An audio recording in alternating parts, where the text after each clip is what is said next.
with that in mind, I'm going to put a marker right here for our awesome archivist, Dragon Raider X, letting him know we're getting into the game. I'm going to tab over to this screen, and we're going to talk a little bit about Waterdeep. This overlay is so cool. I love this overlay so much. Waterdeep is a city of splendors. It is a jewel of the Sword Coast in the Forgotten Realm of Faerun. It is far, far and away from where the KnightLites are originally from. A little, GM made-up village of Amberridge, far away. But Lawrence Parnassus, our illustrious blacksmith and sorcerer, has opted to move to Waterdeep in the interim years, and his friends decided to come one spring to pay him a visit. This is that story and the adventures they have along the way. Most recently, they rescued 2 nobles from the clutches of the Xanathar's Guild, one Rainier Neverember and one Floon Blagmar. Rewards for that forthcoming, but one of the things they got was a manor, Trollskull Manor, a large, poorly kept, deeply in disrepair mansion in close to the city center, in an area of the city called Trollskull Alley, so named for the same manor. They found that the bottom floor of Trollskull Manor had been previously renovated and then left to rot into a tavern, and the tavern keep seems to still be there in the form of a half-formed specter, which they have plans to deal with.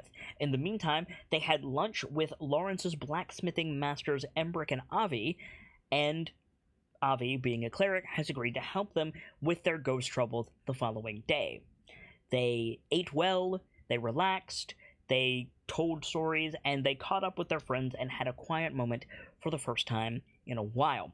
We rejoin our friends in Waterdeep after lunch when the leftovers have been boxed up, and Embrick and Avi have asked our team to take them through Trollskull Alley to their neighbors and friends who could use some of the food, because let's face it, there's a lot of it. Before that, however, I need to ask you guys something. Oh. What does Hero's Feast do? It is a 6th level spell, and it takes an hour. You eat for an hour. You and up to 12 people get some benefits. What are the benefits? That's what I want to know. It cures all diseases and poisons. You become immune to poison and being frightened. You make all wisdom saves with advantage, and your max and current hit points increase by 2d10 for 24 hours. Yeah, I think it's reasonable that you guys are under the effects of a Hero's Feast. Nice. Okay, I'll just roll that. So everybody gains an additional 11 HP. Right. And you're immune to fear, immune to poison, and you have advantage on wisdom saving throws for the next day, thanks to Master Avi and his amazing baklava. Right. So that's totally a band Don't name. forget to mark down your original hit points in case the 11 gets lost somewhere. Correct. They're temporary HP. So I was going to ask if we threw it in. I mean, mechanically it's not temporary HP, but it might be wise to just put it in it's easier just to put it in temporary HP. That's what I put it.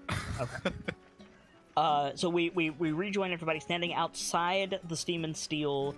Lawrence, Braden, and the twins are all carrying several boxes tied with cloth napkins, smelling of the food that you all just partake in. Your bellies are swollen, but you've had a bit of time to relax.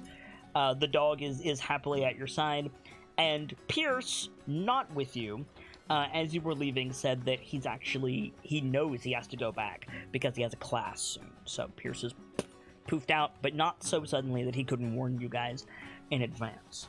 But did he take any of the food with him? He took a little bit. Since he's always bringing food back, apparently? Yes. So the 5 of you are standing around the front of Trollskull Alley with a bunch of bentos, basically, for the denizens of Waterdeep. And as denizens of Trollskull Alley, I should say. And as you're debating where to go first, Embrick opens the door. The red granite skinned fire ganassi with the brassy hair opens the door of the shop, and he claps his hands. Ah, I'm so glad I caught you, my dear boy. I forgot something. Morris turns around, kind of raises a bit of an eyebrow. He's holding an envelope. He's holding an envelope. It's addressed to you, Lawrence. It says Lawrence Parnassus on the front of it, and the back of it is sealed with gray wax with the symbol of Tyr's gauntlet on it. And he says, "This came for you early this morning before you arrived. It was in the mail stack. I didn't notice it until just now." I'll definitely take it. You take it from him. He nods. Thank you, Master Embrick. I'll take a look at this shortly. First things first, and he has the boxes. Yeah, he's of course. Though I know your friends are here. I don't know how long you're staying in our wonderful city. He raises his voice a little bit. You're welcome to stay as long as you wish, of course, but we are reopening tomorrow, Lawrence. And Lawrence nods, just, yeah, gotta get back to it. Yep. It's like 1 in the afternoon, so you've got plenty of time today, but yeah. Yeah. Okay. So he nods and he goes back inside to sleep off the feast that you guys had. Probably help clean up. What would you like to do? I was gonna take the left side of Troll Skull Alley and just start, divvying out the food. Okay. Do you want to Stop head? in, see what's around. So, I think Take stock of the shops and all that. that would be at the back. Okay, so I think directly beside, unless it tells me where they are. Oh, it does tell me where they are. Ah, wonderful. Okay. So we are transposing. Are we? Wait a minute. Let's see. Yes. Okay. So we're transposing Corellian's Crown and the Steam Steel. Okay. So I have a map. I don't know if I can show you just the map. I wish that I could. But for those of you watching the stream, they're standing currently at T4. So to your left is the Tiger's Eye and the Bookworm's Treasure. And to your right is the Bent Nail, Corellian's Crown, and that's it. I mean, Lawrence is just gonna go door to door, just, hey, Master Avi made a bit too much. Here, we had some extra. Okay, so are you going left or right? Going left. You're going left. So T5. So you're going, yeah, okay, that's what I thought. So you go to a rather unremarkable looking building on the outside. You knock on the door, and on the door is an orange and black sign featuring cat's eyes. And you knock, and nothing happens immediately. But after a minute, the door opens, and Detective Trench opens the door. Somebody that you're passingly familiar with, Lawrence. Vincent Trench is a human detective. This is the Tiger's Eye. It's a private detective agency. And ooh, interesting. I didn't know that. Yeah. So he opens the door and he sees you carrying the food and he nods. He says, "Lawrence," and he's looking you guys over like Sherlock Holmes. I'm gonna make a investigation check for him and see how much he can notice about you guys. Okay. Let's see. So he says, "Lawrence and your associates who cast an eye over you. Afternoon, detective. Twins from far off, enjoying their time in the city, I assume, and a half-orc with... Oh, your cloak is ruined, my friend. You'll want to head over to the Bookworm soon." And he peers at Connie. He peers at Connie, looks her up and down. "Why are you hiding, little one? I take it these are the friends that you spoke of." And Lawrence nods, just, Yeah, they decided to come visit, and yeah, Master Embrick and Master Avi treat us so much. Figured you might want a little bit of extra. Emphasis on the treat. And yeah, he takes the top box that you offer him and he nods and says, "Thank you. Business has been a bit slow lately, what with, well, the Order of the Gauntlet keeping everyone safe, hmm?" And, you know, Lawrence just nods. He's not going to react because it's just, oh boy. You know, he's been in Waterdeep long enough. He knows how things... Can you roll a D100 for me, Lawrence? I just want to see if sure. something has ever come up in the 5 years you've been here.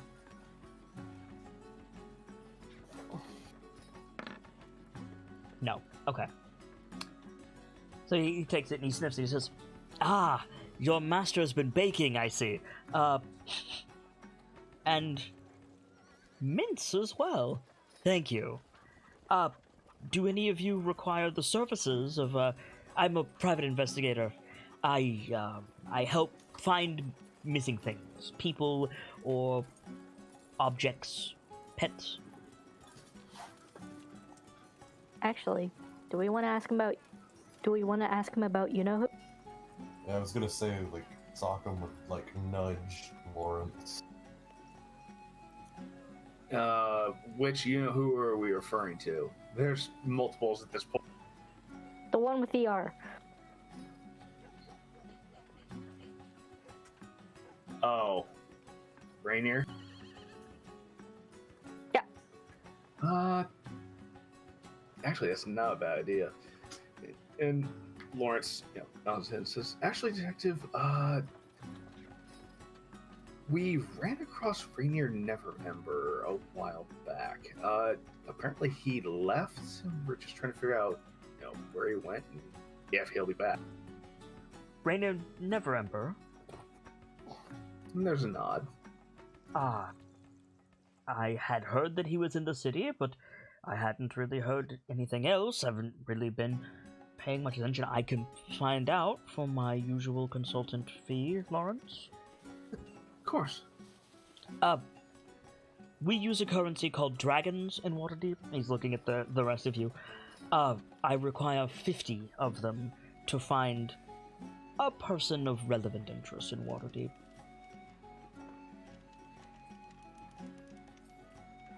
And Connie just kind of like nods her head, like, okay. Well, actually, she's probably more looking at Lawrence, like, that reasonable price, because she doesn't know.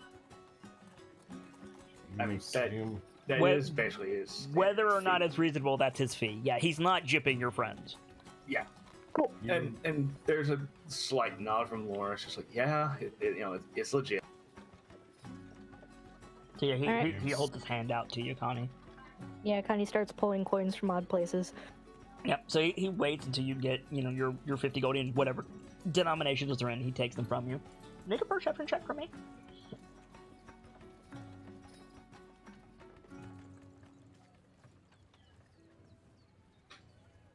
Perception. Nice. I'm gonna roll against that. Do. Is he being a sneaky boy? No. He so he takes the coins and he nods, gives you his he tips his hat to you a little bit, whisks the coins away into his coat. He says, Lawrence, I assume you're still working at the Steam and Steel? Until Master Embrick and Master Avi have no more need for me, sir. I should have something for you in less than a 10-day. Fantastic. Thank you, Detective. He nods. Just so that we're clear, it's not a matter of life and death, I assume. No one is going to be shooting quarrels at me from black alleys or anything else? Not that we're aware of. It's more that he up and vanished on all of us. We Very well. had business arrangements. Just and understand, I will not put myself at risk without an increase in my fee. Of And we course. wouldn't expect you to. And that would be retroactive if I find out that you weren't being entirely honest with me. This is as far as we're aware, Detective. Not. Thank you again for the food. I shall be in touch. Where are the rest of you staying, just in case? Yawning portal. Ah, wonderful. I know it well. Very well. A wonderful afternoon to you all. And he, like, turns and he opens the door, and you can see, like, the apartment inside is, like, lavish. It's, like, silk, like, cushions and, like, leather chairs. He's got, like, some fine incense burning. And it veritably hums with magic, but not quite to the degree of, like, a sorcerer. There's some magic stuff in there, but yeah, he lives well. Sorry, what did you say his name was? Vincent Trench. Of course his name is Trench. Yes. Welcome to Waterdeep. So where are you heading?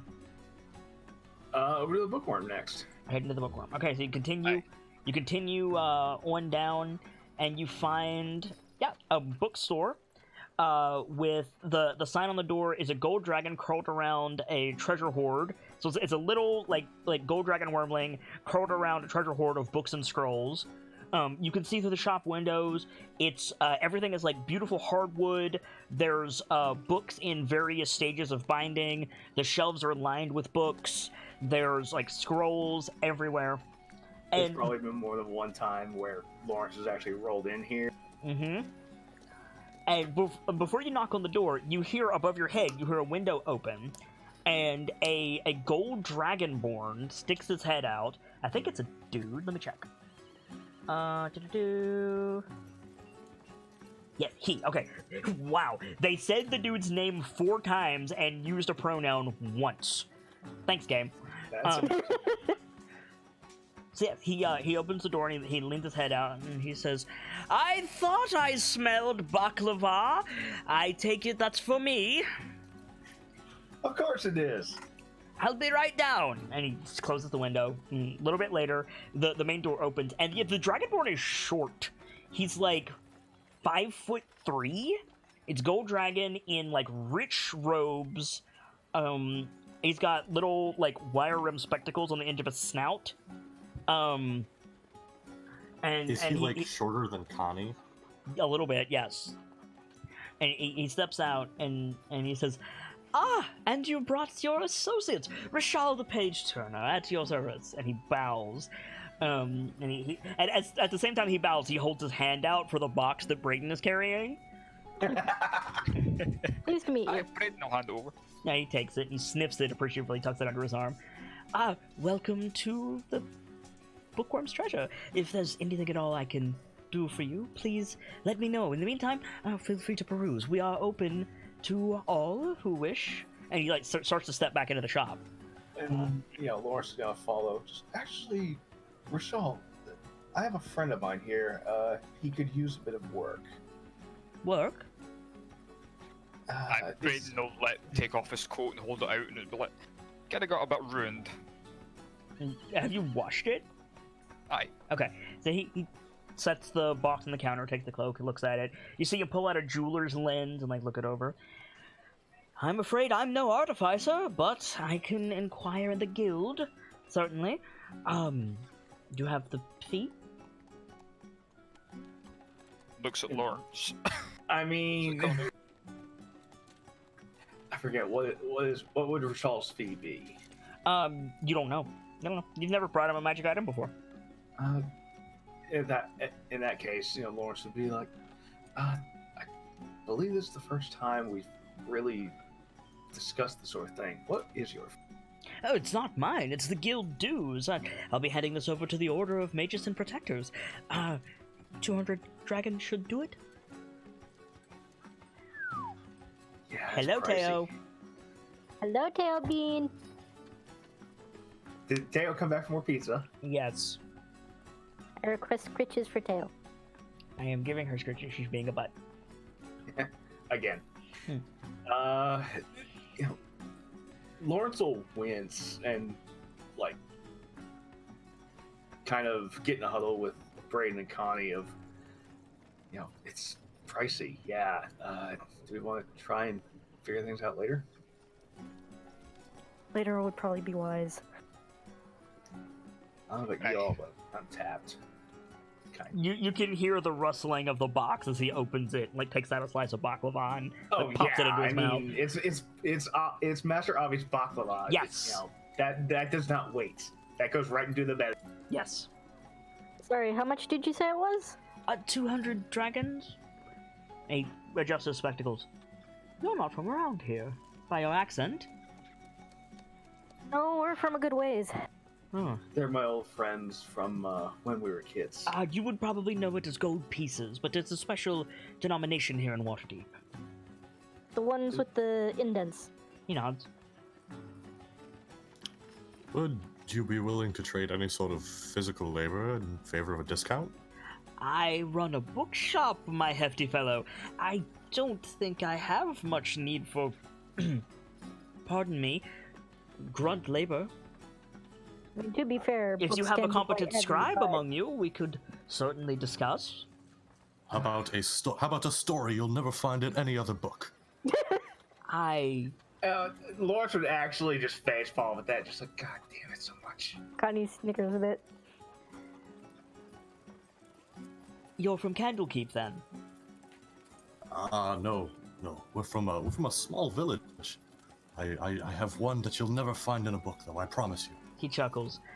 That is the type of talk for the sages of Candlekeep. To enter their lavish city, as I understand it, you must supply them with a book that they don't possess. Here, well, I mean no offense, my burly fellow, but, well, stories don't keep me fed. I require coins. That's fair. Everything in Waterdeep runs on Apologies. dragons, as they say.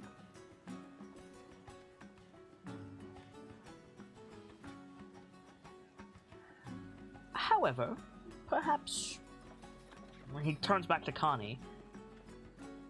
Do you know your letters, my dear? A, B, C, D, E, F, G. He stops you. My knowledge. Can you write them? Fairly well, yeah. Would you be willing to offer your services in exchange for the repair? I think I'd be game for that. Wonderful. I could use a scribe, and if you have other talents, I'm happy to hear them.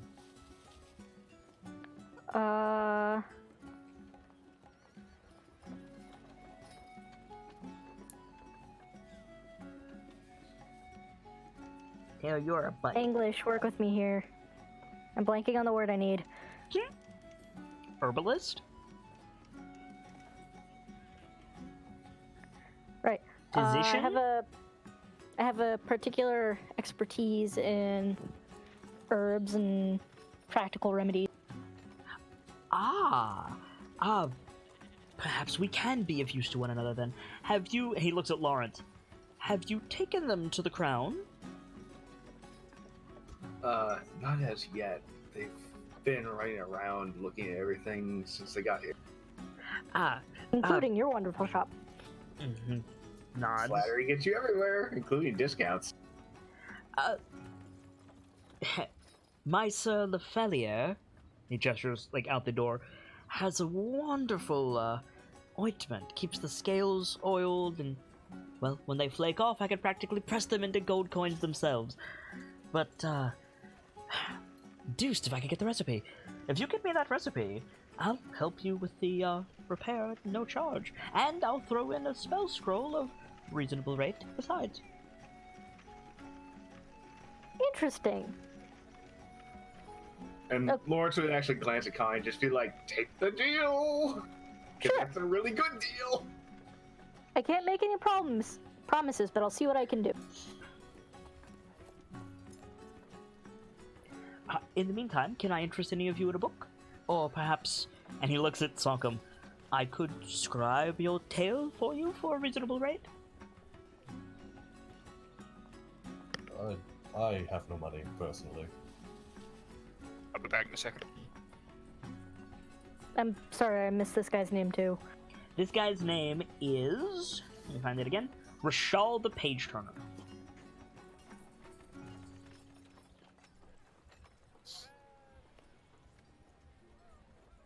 He's a short dragonborn of gold ancestry. So, short stack kobold. No, not that small. He's about Connie's height.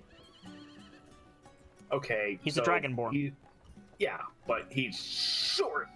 No, short stack kobold would be like less than a foot tall. Oh, okay. Kobolds are tiny. That guy. Okay, I think kobold. I think like sub 3 feet. No. Kobolds are small. Oh, okay. Well, No, that's me corrected then. it says Sorry, it was a scale ointment he asked for? he asked for specifically the recipe. Right. The recipe from who he referred to as my Sir Lefelier. Sir Lefelier. Lefelier, pardon me. Lefaliir. That was way too fast. Lima, Echo, Foxtrot, Alpha, Lima, India, Romeo. Cool. Lefelier. At the I like. Corellian's crown. Yes, I like Lefelier better, but it's Lefelier apparently.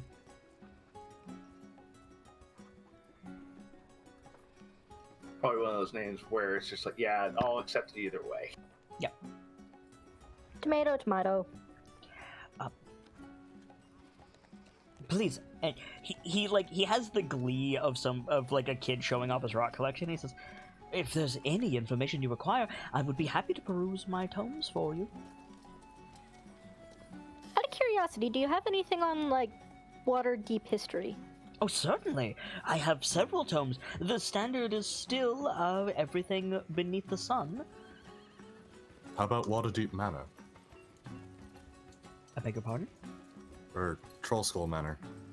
I misspoke. That was... I'm afraid the deed to Trollskull Manor has been lost for many years. And no, Lawrence you will actually misunderstand. pull out. Actually, as a matter of fact, You misunderstand. I want to know its history. We're already in possession of its deed. I will have to get back to you because I don't think I have that.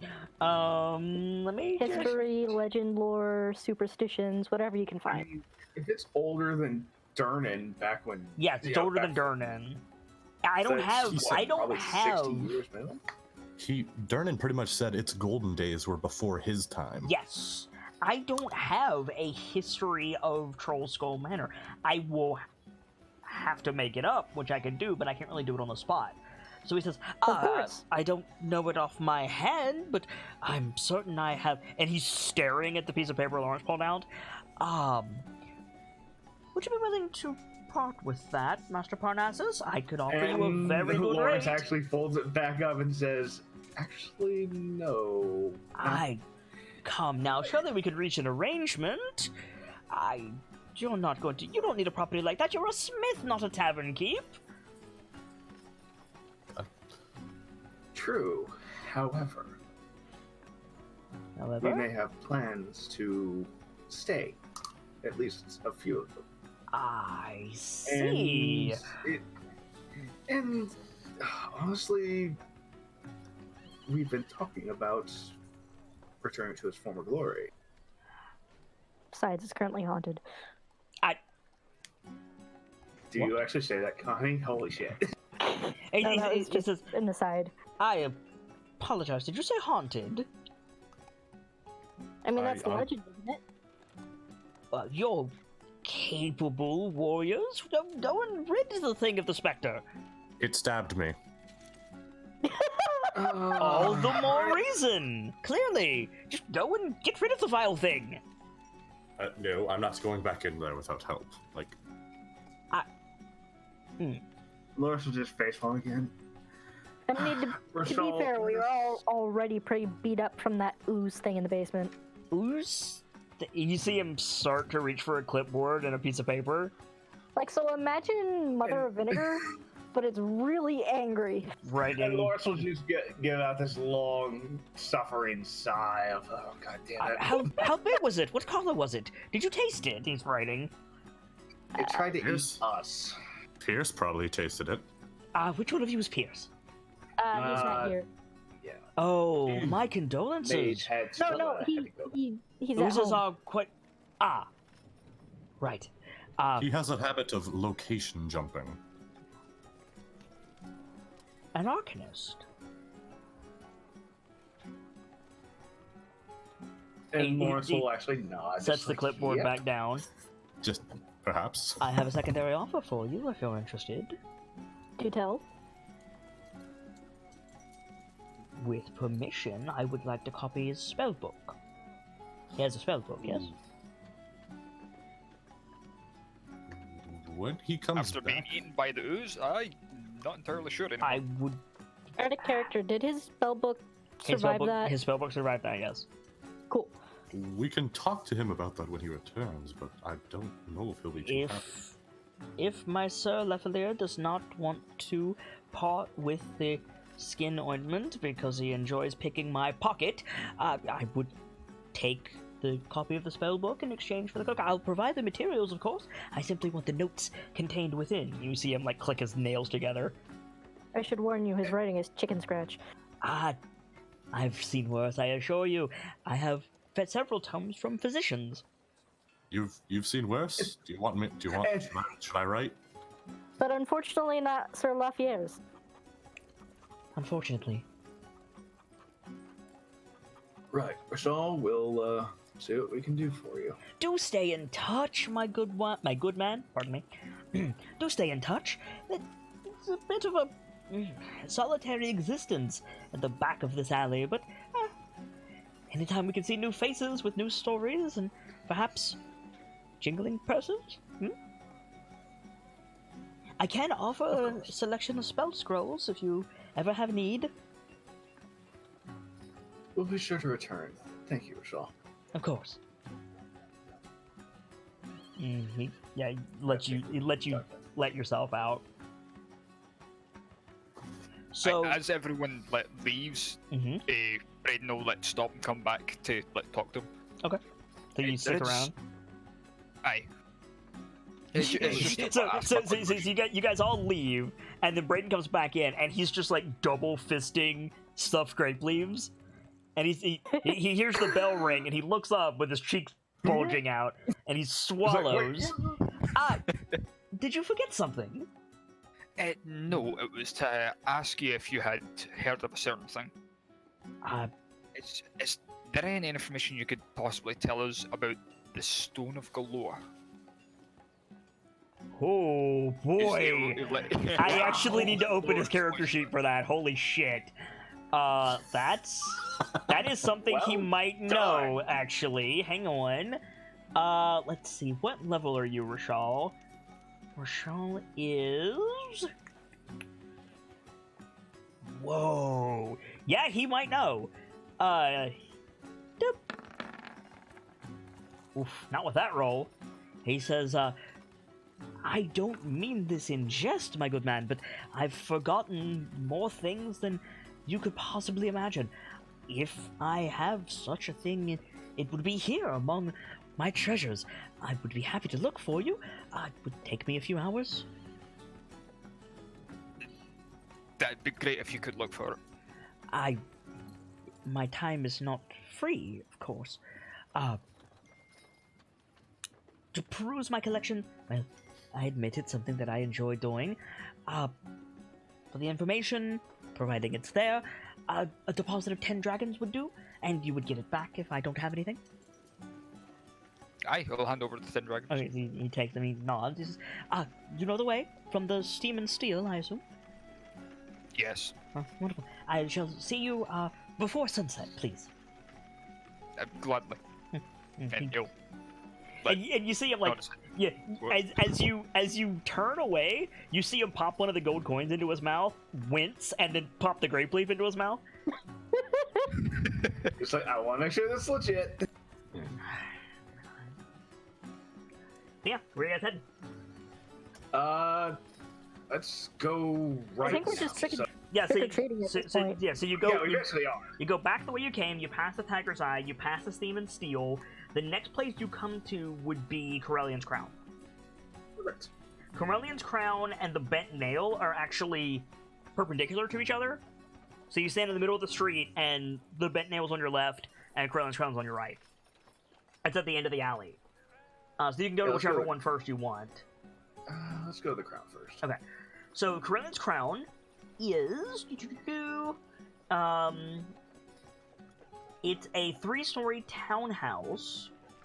The 3rd floor is all glass. It's a greenhouse. And the sign has the crest of the Guild of Apothecaries and Physicians on it, as well as a stylized version of the elven god Corellian Letharian. Neat. The shop seems to be open. You can smell... Connie, this is a smell you know very well, but on a larger scale. You could smell various plants being tended to, as well as various alchemical concoctions in various forms of being mixed. Nice. There's like plants everywhere, inside and out, and you can see some sticking out of the greenhouse at the top. But the door's open. You can go in. It's a shop. Yeah, we just Poke my head in.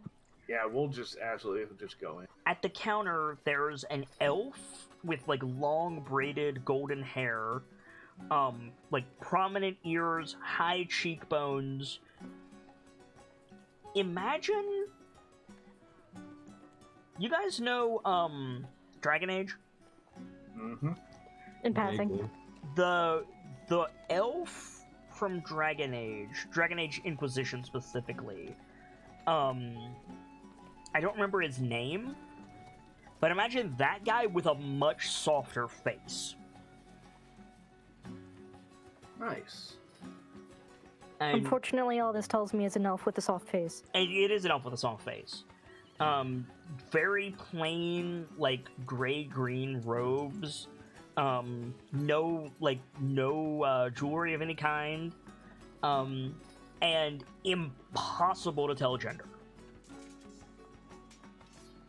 But they smile when you come in.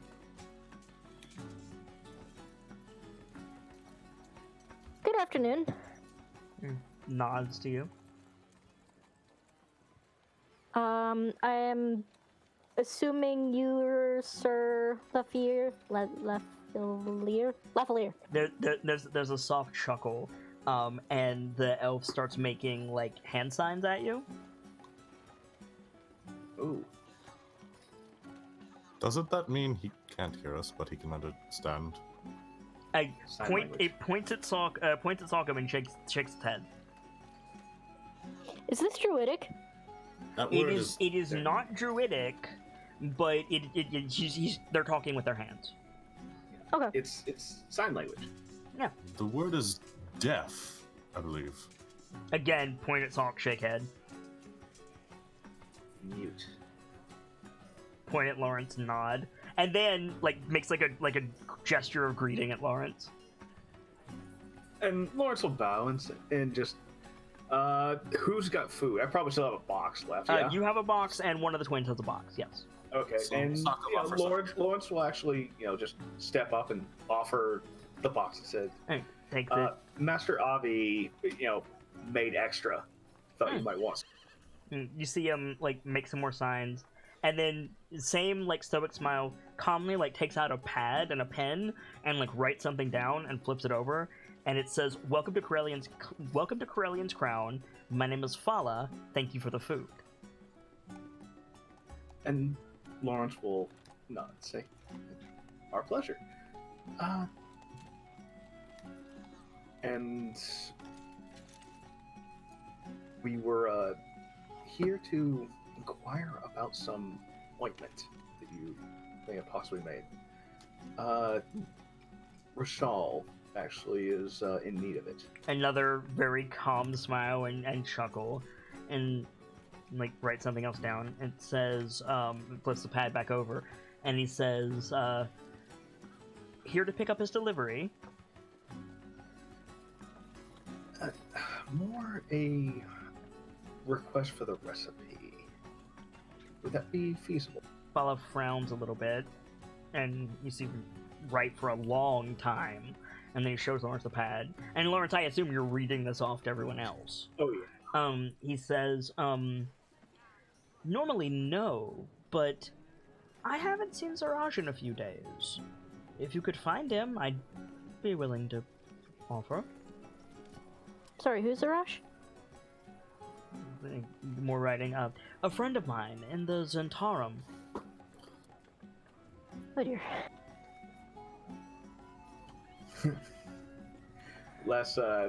This is less goddamn it and more here we go again. Maybe a little Pretty bit. much, yes. Yeah.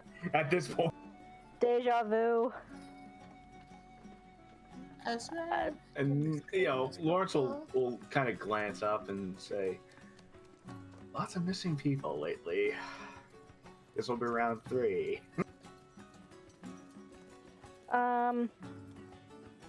Well, what can you tell us about him? Where to find him? What's he look like, etc. He nods, or they nod, and rips the page off the pad that they're using and writes something else down, and flips it back over to you, and he says, it's a quite a nice drawing of like a half orc. It's a little caricature of a half orc face. Both eyes are there, both tusks are there, etc. And then under it, it just says Zaraj the Hunter, Doom Raider, Zentarum Assassin. How do you spell that name? Z, India, Romeo, Alpha, Juliet, the Hunter. And he was a... Zentarum Assassin. He's a Zentarum Assassin.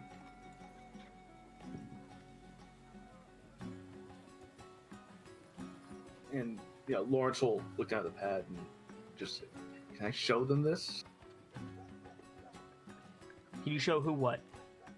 Show the group, the picture and all Yeah, that. no, he didn't hand it to you. He just like set it on the counter. And you said this person's name is... Ziraj. No, the person we're talking to. Oh, Fala. F-A-L-A. Thanks. Fala Lefelier.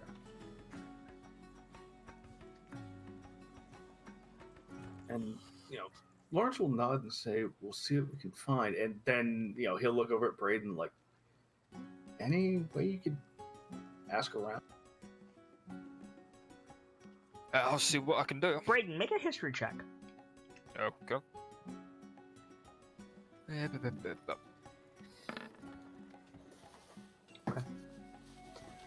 You have seen a wanted poster around Waterdeep with just basically Batman, a silhouetted figure standing on a rooftop, but you know a half-orc's build when you see one. Uh-huh. Could be the same guy. But the Could City be. Watch is looking for him. Yes, might be a little bit difficult, because City Watch might be after him. Oh, great. Paula frowns when you say that. Lawrence just lets out a bit of a sigh, just like, oh boy. All right, well. And just to clarify, do you want us to bring him back here, or get word to him, or just make sure he's safe, or what do you want? He makes a couple of hand gestures, stops, writes something down, and says, just let him know that I'm here for tea if he wants it. And Lawrence will nod. Yeah, there's full well the possibility that wanting to have tea is complete code. So No. or could be no, complete straight. very unlikely. Fala's a pacifist. Ah, Yes, well, but we don't know that. Lawrence does. well, in that case, Like, Just- he's just actually friends with this guy. That's all. that doesn't actually surprise me that much. It's just like, yeah, that sounds about right. After a minute, Fala writes, I am a skilled apothecary and physician. Does anyone require healing? And Lawrence will actually nod a little bit and say, actually, what's your fee? He's a bit of a touch-up, as it were. Sorry, you cut out there. What did you say? Fala's a I- druid, right? Yes, Fala's a druid. I cut out, or Yeah, you cut out. oh shoot, just mentioning, I could use a bit of a touch-up. What's your fee? He takes a small key from around his neck, and he goes over to a wood and glass case, and he opens it up, and you just see vials, like, stacked in neat rows inside it. And he takes out a potion.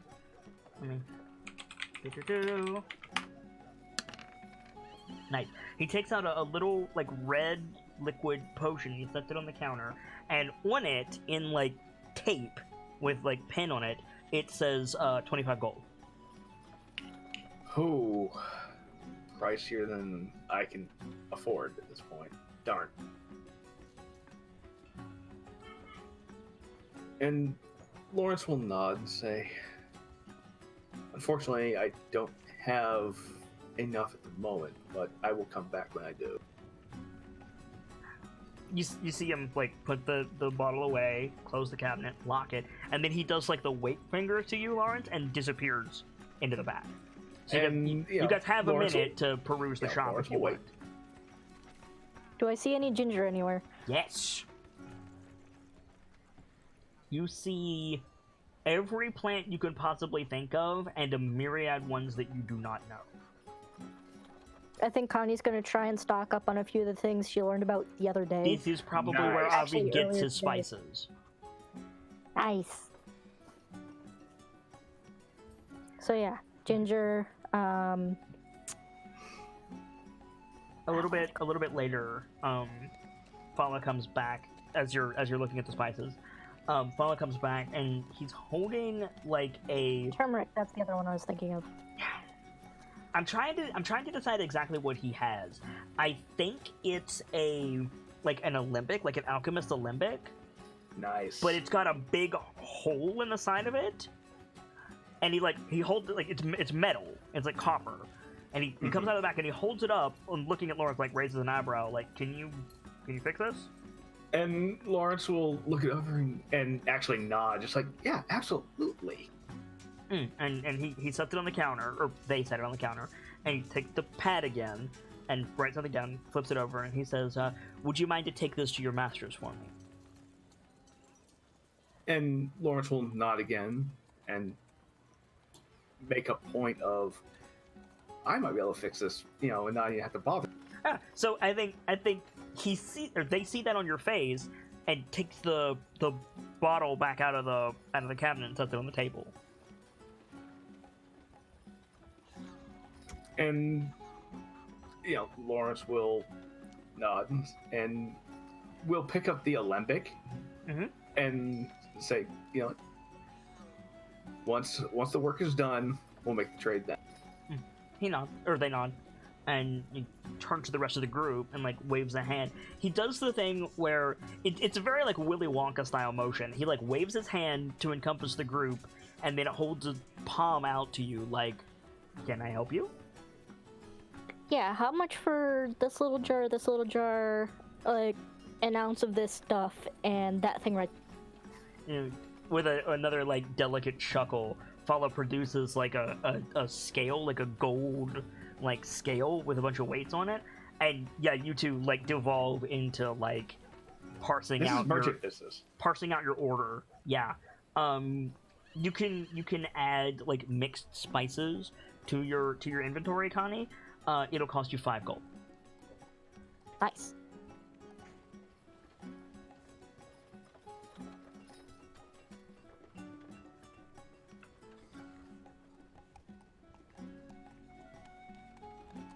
All right. And if anybody else wants alchemic or physical like stuff, just let me know. Fala's got a bunch. Yeah, I think Connie's also going to ask about, while they're like wrapping up the transaction, I think she's going to ask, so on the way into this city, one of the guards mentioned needing a permit to practice medicine. Do you know how much those are?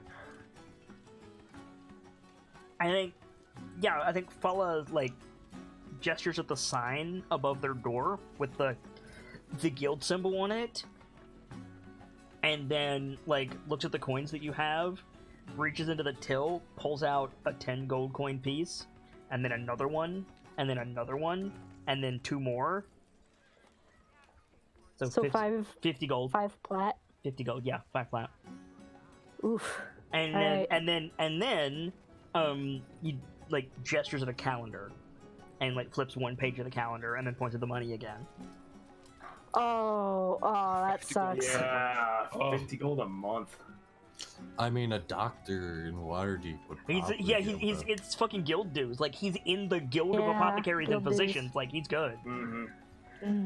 or they're You good. Fuck, I you keep doing can that. you could definitely squeeze that kind of money out of people if they're really coming to you and need it bad. Oh, for sure. Oh yeah. I mean, real doctors do it. So One of those potions Think was about that 25 gold. Like priest. keep that in mind. Like Yeah, if she's gonna get an apprenticeship somewhere, she's gonna probably need to pay that at some point. this would be the Up place to front. do it. Correct.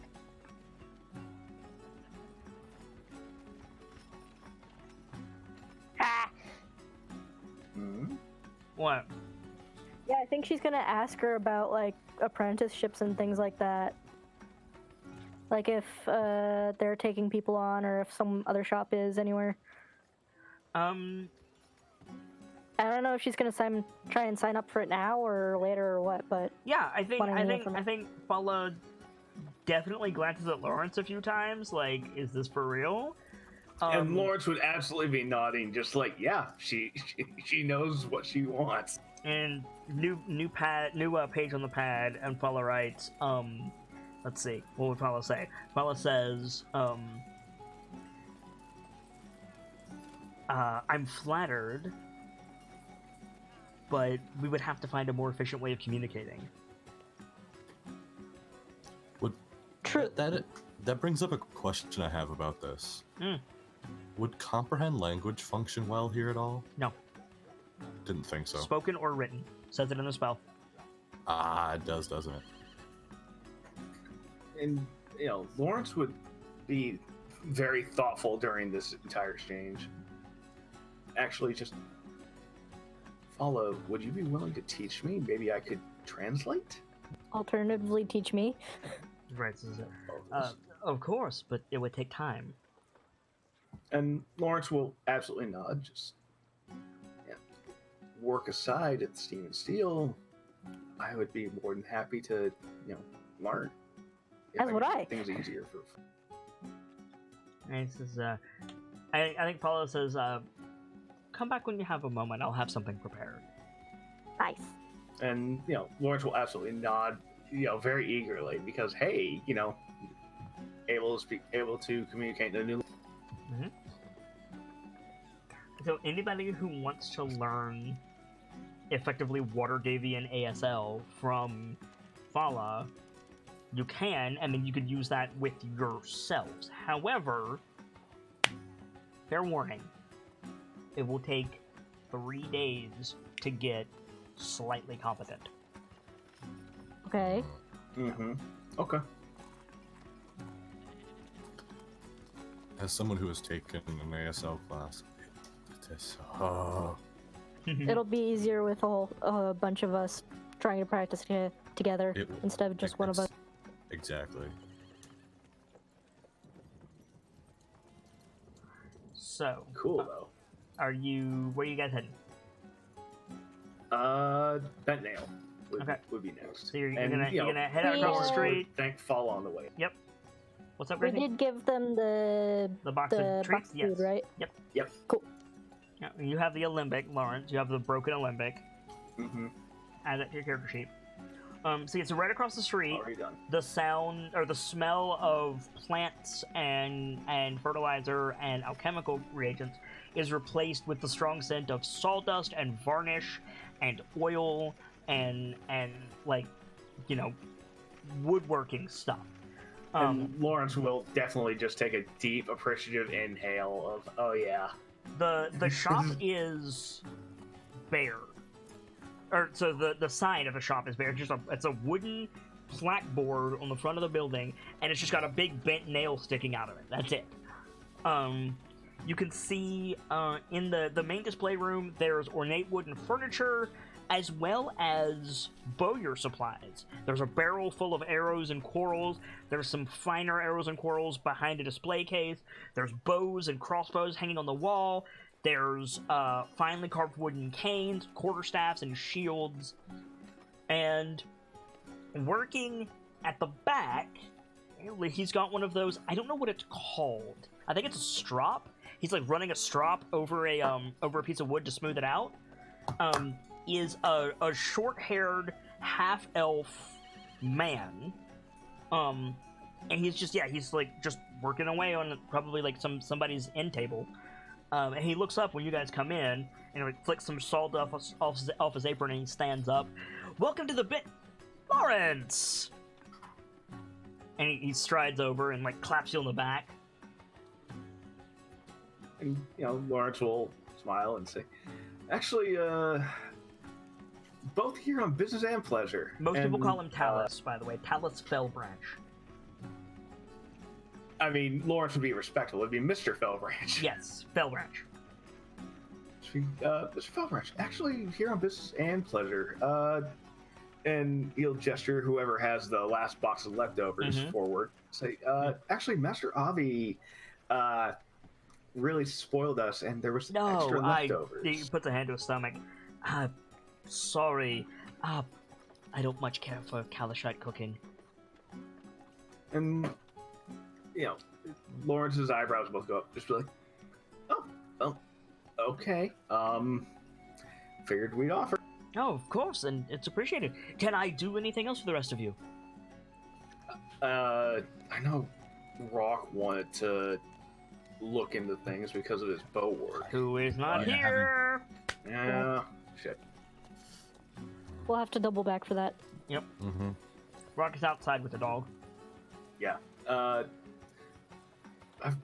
got one of the other twins here, and he jerks them a sock. Says, actually, the other twin is outside, but we wanted to come in and take a look around, maybe get some ideas, and come back later. Would that be all right? Of course, I'm open all day. What do you need? He's a bit of an archer, so his eyes light up, and you see him go long bows. Yeah, you see him go over and pull like a human-sized short bow off the wall.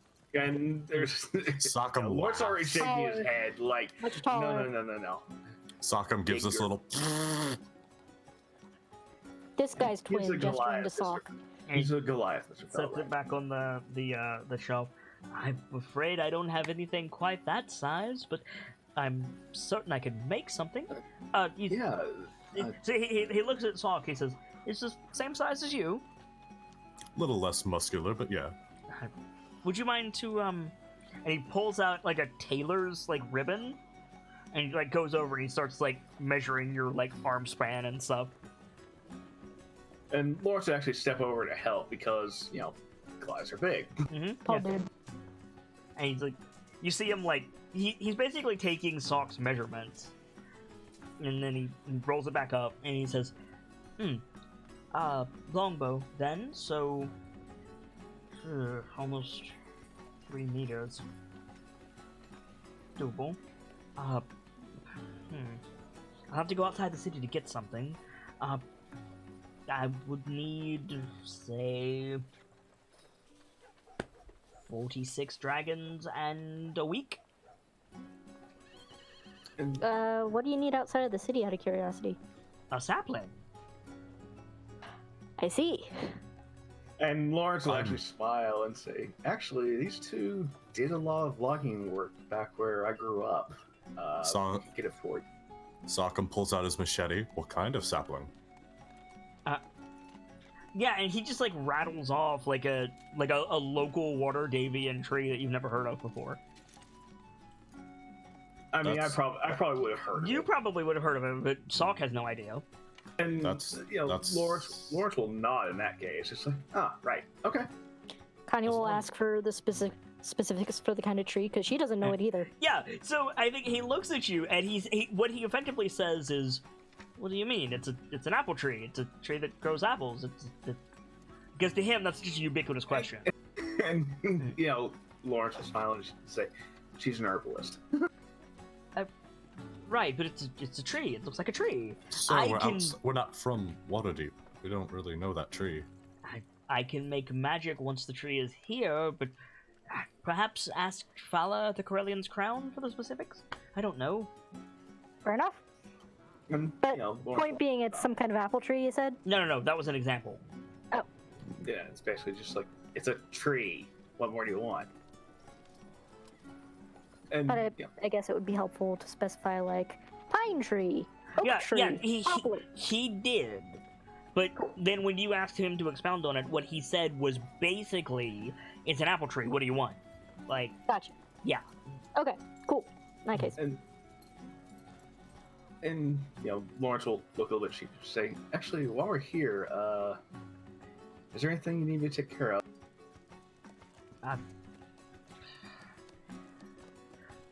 Honestly, I'm rather jealous of your masters at the moment. I have... He gestures at the, wood furniture that he's working on.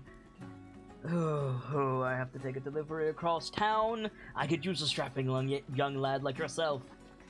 Rockham, Sockham cracks his knuckles. Oh, you're gonna say that with me right here. And Lawrence is smiling. We can absolutely take care of that for you. I'd be willing to pay you. Not enough for the bow, but some. I mean, discount's discount. 10 We'll dragons? Take it in trade. Sure. 10 Anything dragons, else? and don't scuff it. Of course not. Hey, no, this is... Valuable work. I'll get the crates together. You seem to have your hands full with... What is that, and why does it smell like a brewery? You seem to have your hands full. I'll get the crates together. Come back before nightfall? Of course. I'd like to have the delivery made by nightfall, if possible. We could take care of that now, actually. Where to specifically? He says, have you heard of Blackstaff Tower? Oh, good lord. Don't worry, it's not there. And Lawrence will actually just start laughing, just like, of course, it's Blackstaff Tower. It's not Blackstaff Tower.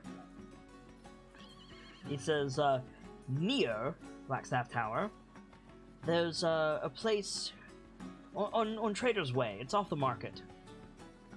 So it would be there. And Lawrence will actually nod and just go, "Oh, that's near my apartment. We can totally make that." Yeah, not too far away. Troscrally's over here for reference. So it's a jaunt, but it's not difficult. Right. Take you probably an hour or so.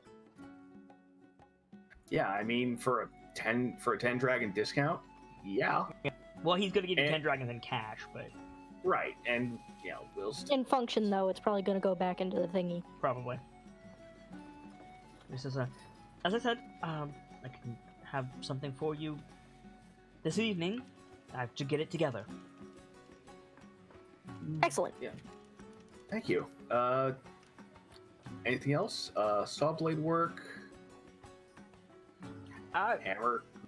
Actually, most of my blades could do with sharpening. I'd be willing to pay your master's rate, but the shop was closed.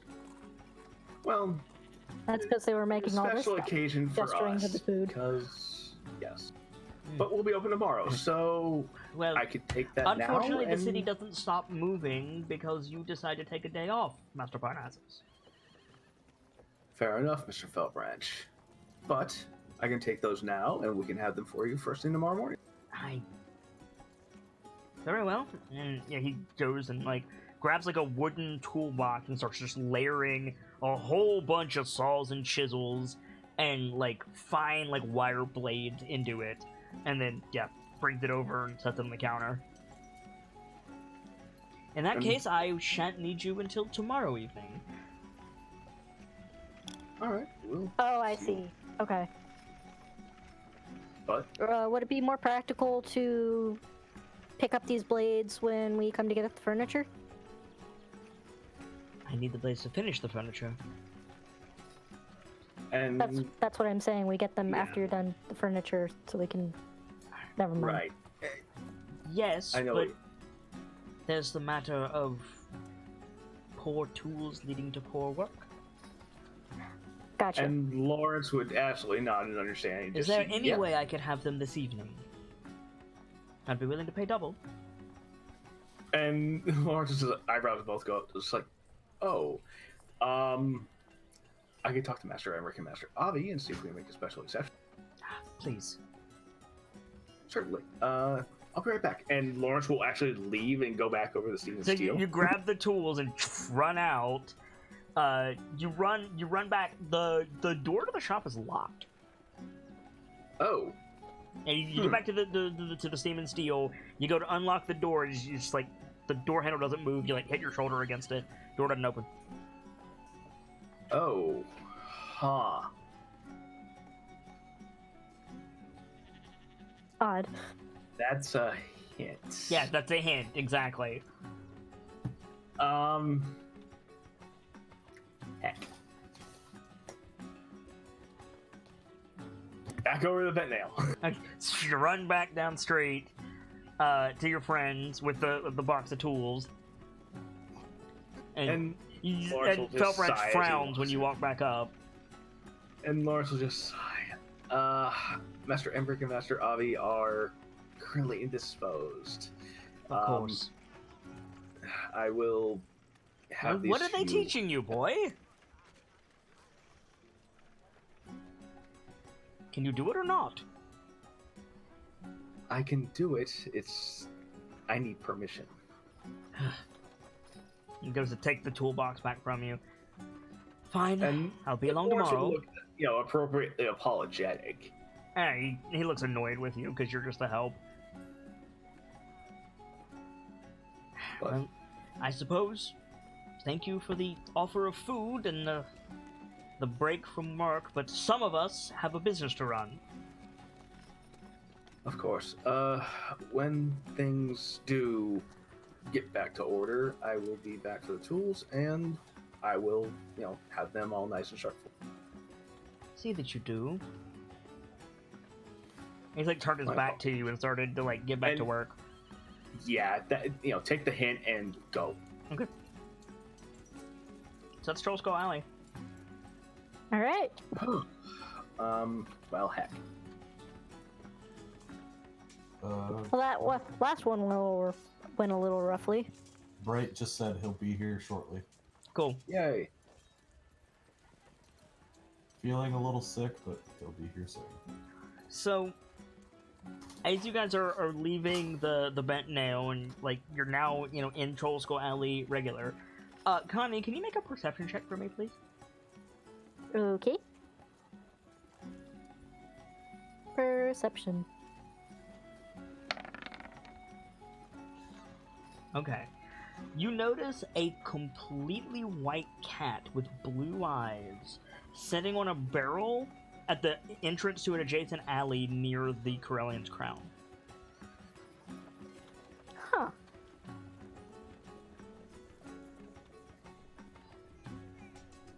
I'm gonna walk over to the cat. Okay. The cat makes eye contact with you when you separate from the group and holds it as you walk up to it. Connie's gonna do like the slow blink thing, like, "Hello, cat. I'm not Mhm. gonna hurt you." Yeah. The cat says, "We've heard about you. Interested in joining the Emerald Enclave? Come meet us at Falconmoor in the Southern Ward." Dot I think dot Braden dot jumps, like, question what the mark. fuck? The cat slow blinks, looks around like it just realized where it was, and then runs off. Oh, someone cast Animal Messenger. Lawrence would walk up behind, just like, so what was that about? Apparently, someone cast Animal Messenger. I'm assuming that's what that was. There was a cat, and the cat was like something Emerald Enclave, and I don't know what that. It said, we've heard about you. If you're interested in joining the Emerald Enclave, come meet us at Falconmoor in the Southern Ward. And Lawrence would know exactly where that is, probably. So magic. I'm So sorry. it's- Where was so the it's a- location? It Let's type it. is. It's a walk, is what it is. Yes, it is. Let me bring up the map of Waterdeep, you guys. So you guys are currently. Yum. You guys are currently here in Troll Skull Alley. Uh huh. You need to get. Let me see if it's on my map. 1 second. Yes, it is.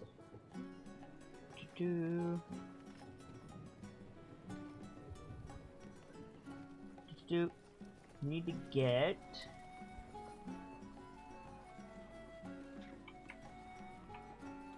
Did that move you? No. Nope. Did that move you? That Yeah. did. There we go. You want to go 1 block south of Kolat Towers. Oh, okay. It's way down there.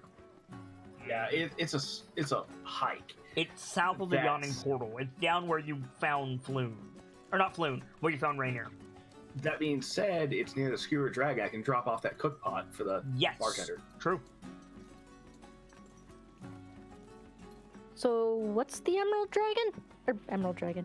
Emerald Enclave? Do you ask that? Yes. Lawrence, make a history check. Oh boy.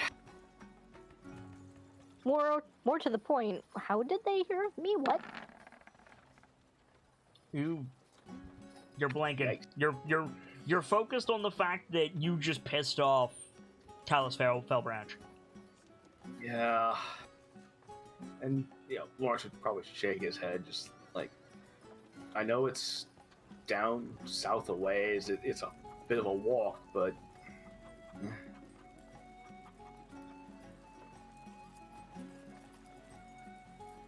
Huh. That's weird. Also kind of suspicious, but I'm also kind of curious. I hate it when this happens.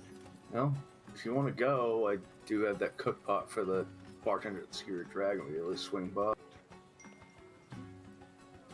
Alright.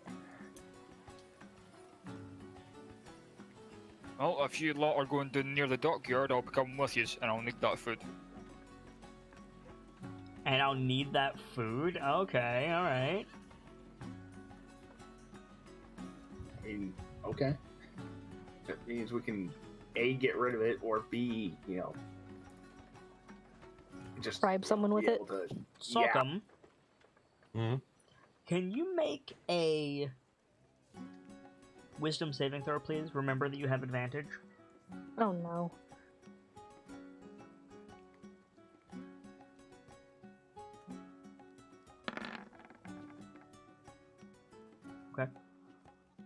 So you failed. So as the others are talking about where to go, you hear a woman's voice in your mind, as if someone was speaking to everyone in the group. You hear it as if it was there, but it's in your mind. It says, "My name is Vajra Safar. Come to Blackstaff Tower in the Castle Ward. Bring your friends." We need to go to Blackstaff. Why? Lawrence, look over. Uh-huh. We need to go to Blackstaff? Because either I'm going or insane, or a magic woman has just asked for me for help. Explain? It finally happened, Sockham's gone insane. He's gone more crazy. First He the does flute, it- now this. He does this little, like, hands from the chest, doing, like, opening palms back and forth. It's like, what do you want? I don't know how to really describe this. The woman talked in my head, Okay. and that's why I'm assuming either I'm insane or she's magic. But what did she say? Come to Blackstaff Tower, bring your friends. Bren looks at him and is like, that That sounds like doesn't bait. sound suspicious in the slightest. Yeah. But, quote Mad Max here. That's bait. Uh-huh. Lawrence, Uh-huh. the Blackstaff is a very powerful guild in Waterdeep, and the Blackstaff, Safar? Let me check that again. 1 second. Safar. Vajra Safar. There's rumors that she's one of the Masked Lords. And she said, Oh, she told me goody. her name, right? Yeah, she said, "My name is Can- Vajra Safar. Come to Blackstaff Tower in the Castle Ward. Bring your She- friends." She did tell me her name. What is it? I hate names in Waterdeep. Vajra Va- Safar. Yeah, this is Sokka messing up Ah. on it. Vajra Safar? And, Lawrence sides probably go real wide, like, oh shit. Yeah. I'm guessing That's you not know this bait. person. She's... The Black Staff. Yeah, she's scary. Brain just kind of shrugs like, what? That name means nothing to me. Magically speaking, she is probably one of the most powerful people around. It's not confirmed that she's one of the Masked Lords. But by definition, you don't know who a Masked Lord is. Right. But if anybody's a Masked Lord, Vajra She's Safar is probably on one of that list. Yeah. Short list for one of the most powerful people Yes. around. Just like in general, that ain't Well- bait after all. Well, here's my thinking. It was in my head, she sounded nice, and she said bring you guys. So as long as you guys are with me, I don't think I have much to be scared of. Unless we get fireballed, in that case, well, Also, unless one of us gets locked up somehow, considering what's happened already. Right. True. Let's see. So we got the Emerald Enclave to deal with. I need to go back to Skewered Drag at some point. Just Like, do we want to go to the tower where they cast red tape at 9th level? You also, Lawrence, you also got that letter. Don't forget. Yeah, I was gonna look at that on the way. Okay.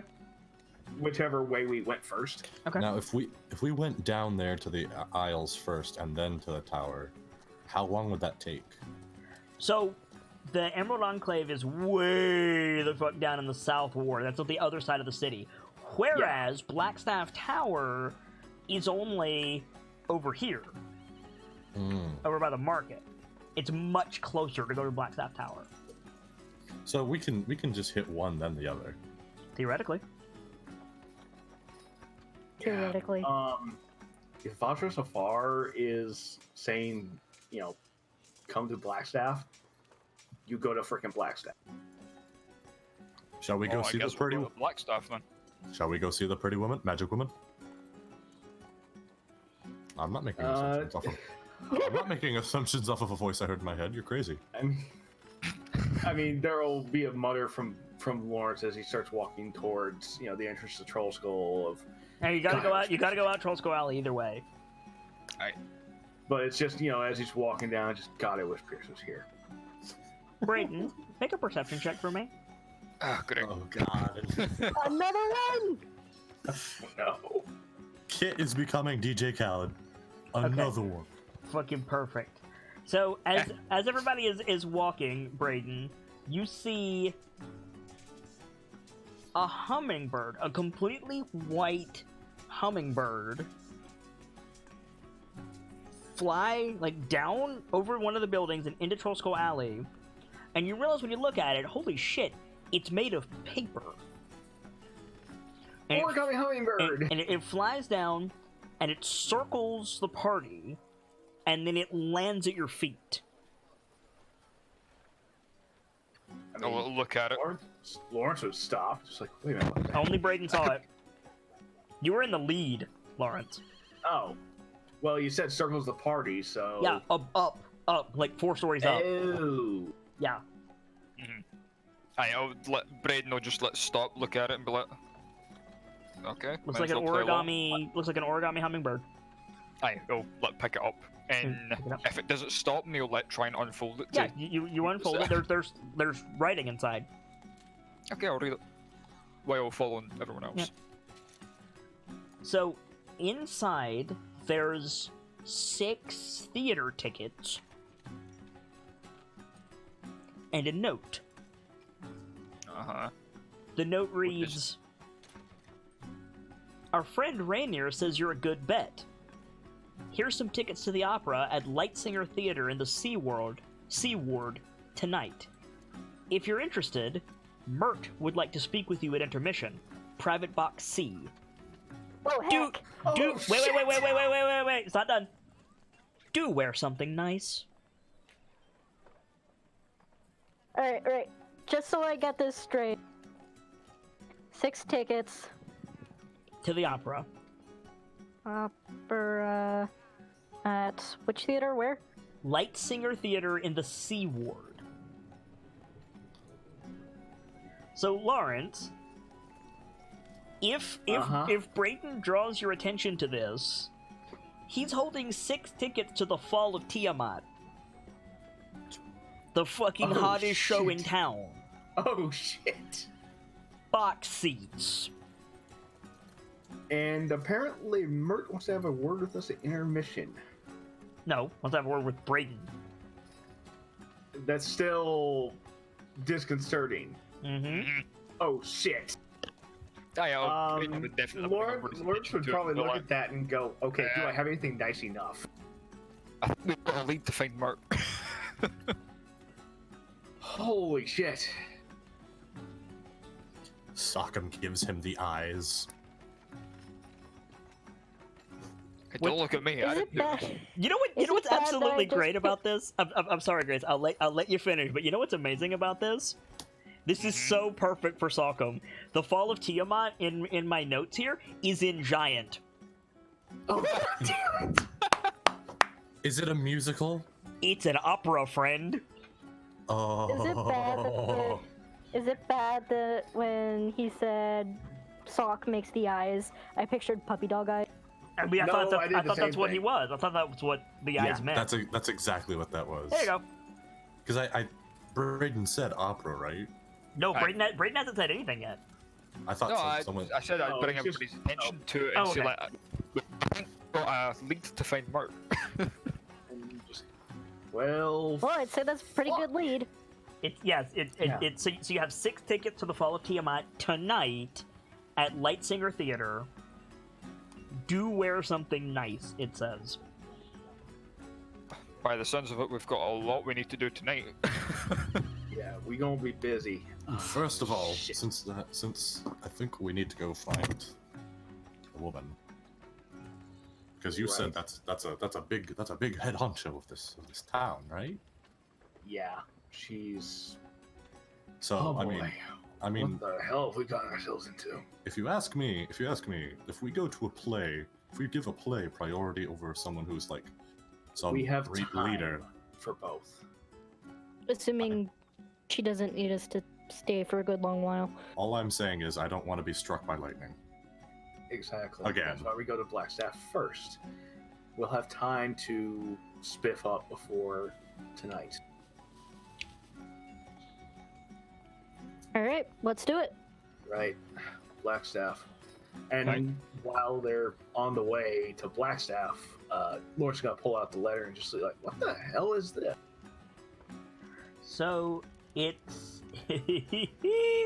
so you open it up, Lawrence, and at the very top of the screen, it's the top of the screen. At the top of the page, it's on God, what's it called? Stationery. You just see Tyr's gauntlet outlined in like a laurel wreath, like in big like bronze ink. Oh, goody. And it says, the Order of Gauntlet is looking for members to fight evil in all its forms.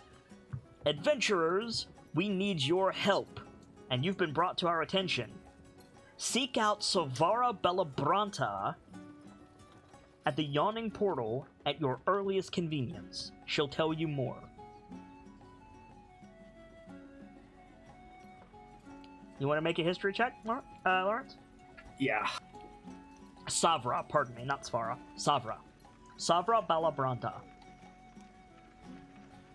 God, I love the names of Waterdeep. Safra Bellabranta at the Encore. Got it. Hang on. Hey, kitty. How are you, Miss Tasha? You said a history check? History check, yep.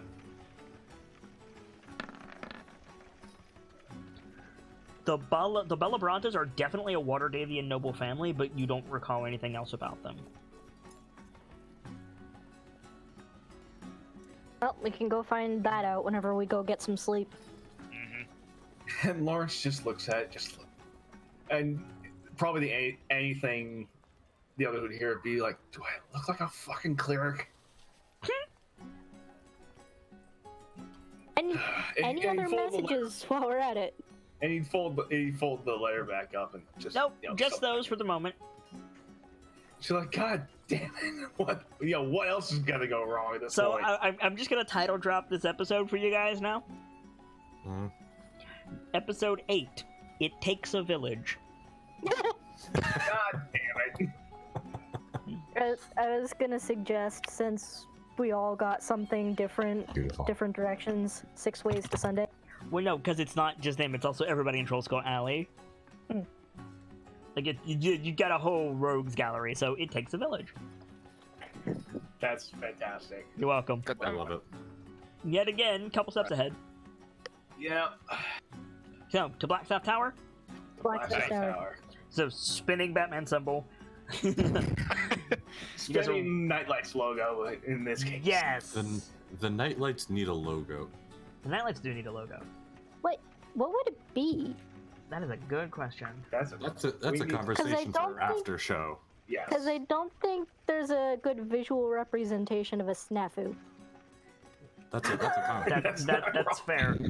So, that's a conversation for after show. Blackstaff Tower is this huge building. It's a like if you could see a wizard's conclave on a map, it would be obviously a wizard's conclave. There's no obvious doors to get in. Let me see if I have anything else for you guys. Let's see. Does Blackstaff Tower look like a black staff? It does not. No. Oh, Blackstaff Tower is a fortress and a wizarding training academy all in one. From here, Vatra Safar watches over the city and asserts herself as Blackstaff. Okay. There's no obvious door to get in. Sockham is doing. Braden will start like shuffling like over like the wall and like tap certain bricks. Yeah, you tap certain bricks. Like, and- where's the hidden door? So, okay, so make a perception check, Brayden. That doesn't Why do work I out get the well. feeling that people just bamf in? That's true. Oh, okay. Yeah, so Brayden, you're just like tap, tap, tap. You hit a brick, it lights up with an arcane sigil. Oh no. Oh boy. Uh oh. Just like glowing Does there it do benignly. anything else? I have a terrible thought, but it feels so in character for this. Mm-hmm. Sockham looks at the building, sees no doors, looks up and goes, "I brought my friends!" So you just okay, make a wisdom saving throw. You have advantage. Oh dear.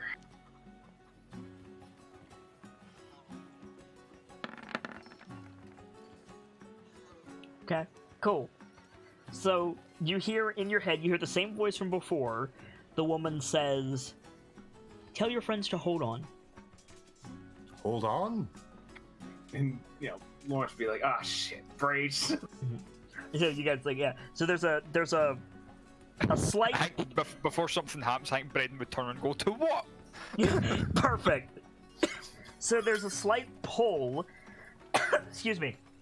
And then your vision pulls in. Those of you who play Warframe, when a commander teleports you, your goody. vision pulls inward and then snaps out, and you're in a different place. You're standing in a study. There's bookshelves everywhere. There's various magical trinkets everywhere. There's a scrying pool in one corner, and standing in front of you is this woman. Hold on. Ah, so that's what teleport is like. Nice. Because like Braden was holding up, like bracing himself against the wall, he would like stumble forward. Yep. Sockham's bent over like dry heaving. Lawrence probably looks a little bit queasy, but it's like, oh, god damn it. The Vajra smiles at you all, and she's holding the black staff. She's holding the fucking symbol of Waterdeep, one of the symbols of Waterdeep, and she smiles at you. And there's a little like tea set arranged nearby one of you. It's just like floating in as far as you can tell, empty space. And she says, "I wasn't expecting you so promptly." Well, we were nearby. Lawrence would shakily bow. Troll Skull Alley. A pleasure. Connie will follow Lawrence's cue here. So you say always a pleasure, and she raises an eyebrow at you. No, it wasn't. It wasn't just always a pleasure. It's just a pleasure. Ah, okay. And she smiles and she says, "I know, but I'll be polite and ask you your names anyway." Connie? Sockham's still dry heaving for just a moment before he can stiffen himself up. And Braden Coy at your service, and you'll let tips hit Hood. Connie Gambleson, nice to meet you. Her eyes flick over you a few times, Connie, like, yeah, who else you selling that to? Yeah, exactly. And she says, I was hoping to meet, Mr. Averill. Oh, he's at school. Yeah, he got called back to class. In retrospect, probably should have anticipated that. I'm gonna be honest, I'm sad now. I thought this was for me. It's for all of you, but mostly Mr. Averill. Yeah, we'll pass on a message if we need to. How can we be of service? She smiled. I believe you know a friend of mine. Rainier Neverember. Well, that's- And Lawrence would raise an eyebrow like, "Ah, shit, here we go again." I have I'm you curious to what he's thank told you about. for his safe return. Aye. Understand he was captured by the Xanathar's Guild, Correct? and Mm-hmm. you lot rescued him. And another of his associates besides. No one of particular interest to Blackstaff Tower, but still, good work.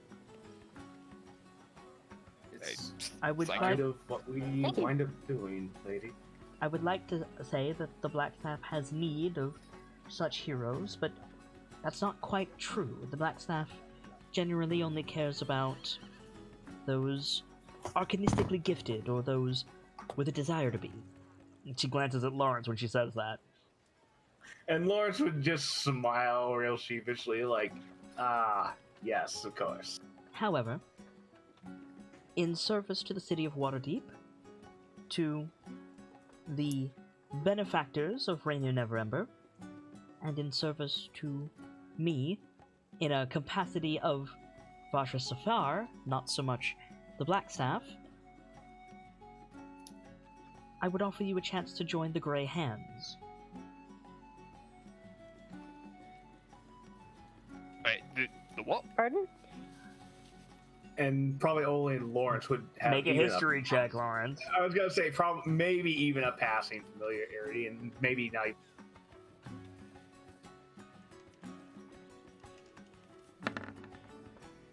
Ooh, never heard of him.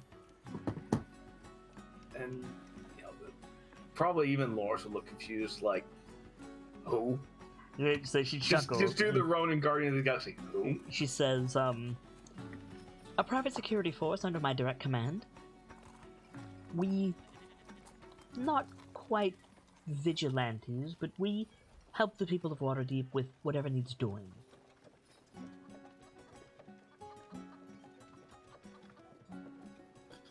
Is this an offer to just Lawrence or all of us?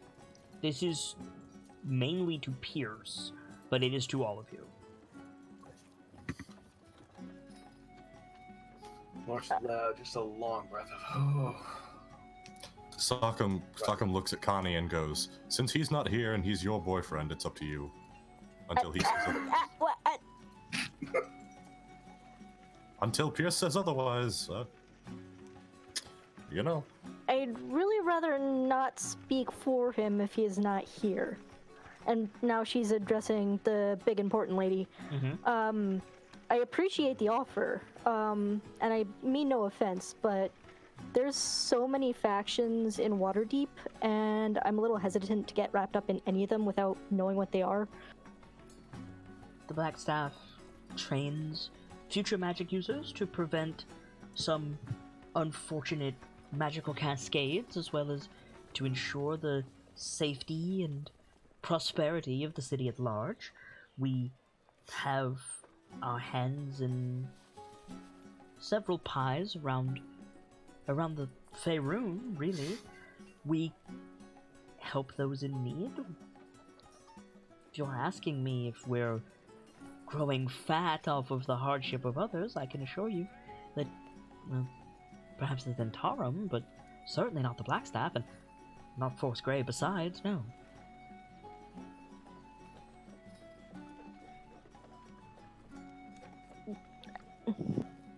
Connie feels very on the spot right now. You don't have to decide right now, but understand that I'm not offering you full membership either way. I'm offering you a chance to join Force Grey. Lawrence Wood nodded real slowly and just, could we have some time to think this offer over later? So, also, you say a chance. What would the determining factor be? I require information. Simply put, seek out Halam, a monk who lives in a cave on the side of Mount Waterdeep. Ask him what he's heard about threats to the city, and try not to annoy him. Find out what's going on, if any, is assailing the city, and from there, we'll see about having you join Force Grey.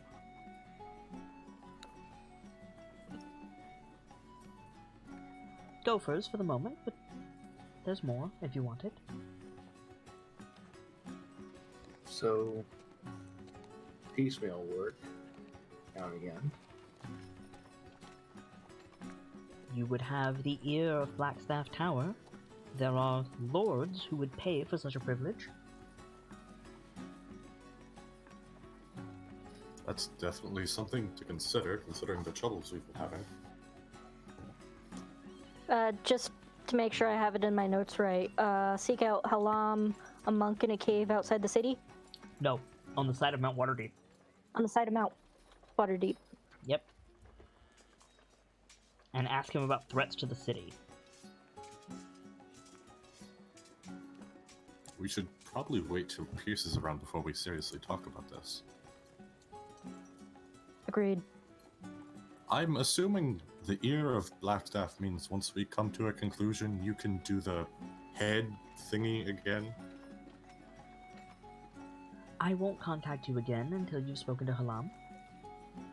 Ah. That's fair, actually. That's fair.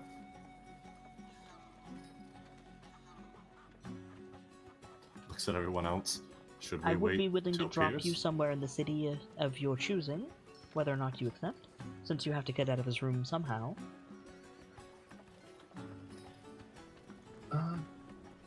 Actually, if you could drop us off at the Skewered Dragon, that would be wonderful. It would save us quite a bit She of turns her walking. nose up a little bit and she says, "Sure." We appreciate it. This may be... She looks at Lawrence like, I'm not used to having to spell this out. But she says, this may be your only chance to speak with the Black Staff. Is there nothing at all you're interested in? Oh, heck. What? You're standing in front of one of the Lords of Waterdeep, and you guys are just like, hey, yeah, we're gone. Bye. Like, it's funny. Like, on one hand, yeah, Lords of Waterdeep. On the other hand, what do we even ask about?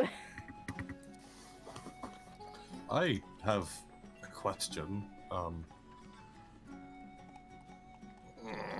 Looks back at Lawrence like, I'm gonna do the thing. Is Which thing? the thing, the Sockham thing? There's a lot of Salcom things. Which Yeah, I Salcom? was gonna say, specify. What? Of course he gets correct. I thought my father said my name. Apologies.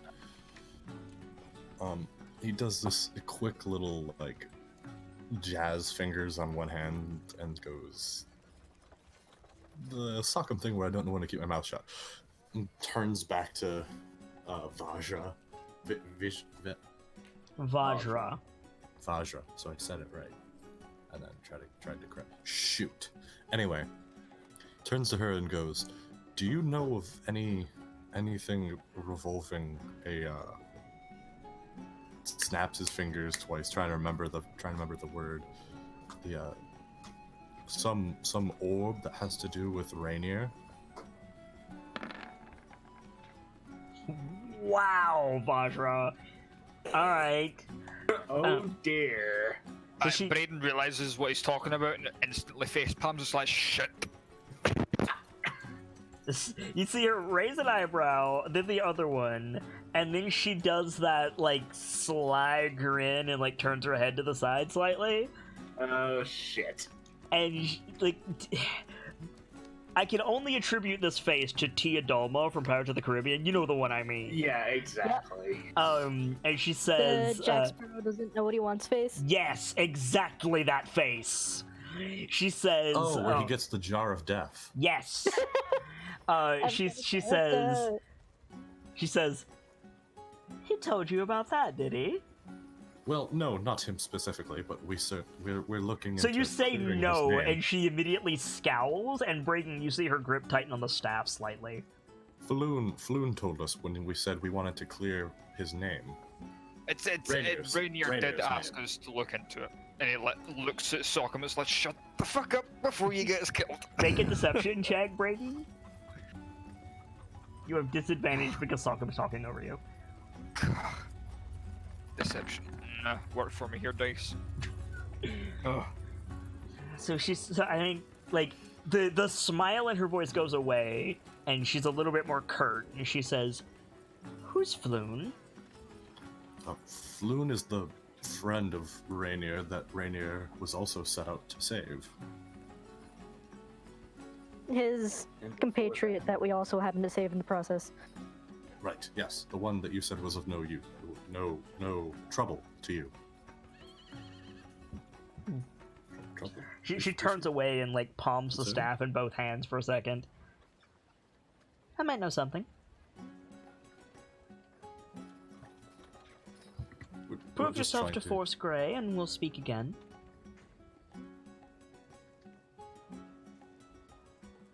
Alright.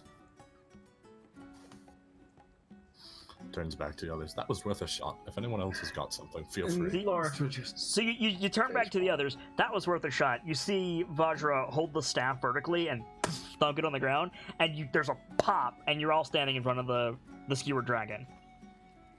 And I know we know. And Lawrence would just have this gutted look on face, like, fuck. Whoops. And Sockham is now back on Lawrence's shit list. Uh-huh. Okay, well, no one else is speaking up, so Braden it's not my turns to fault. Sockham. Braden will turn to Sockham and be like, I really hope she's trustworthy. Otherwise, it's on your head. I really hope but- that was but- worth it. And he just turns to stalk into the skewered dragon. She smiled. She knows about it. She. Do you have the She pot knows. with you, Lawrence? Yeah. Okay. You take the pot, and he paid you up front, if you remember. Yeah. You take the pot in, you deliver it, he nods at you and gets started, you know. He offers And, you yeah. a round of... He offers you and your friends a flagon of ale if you want it. Here, here.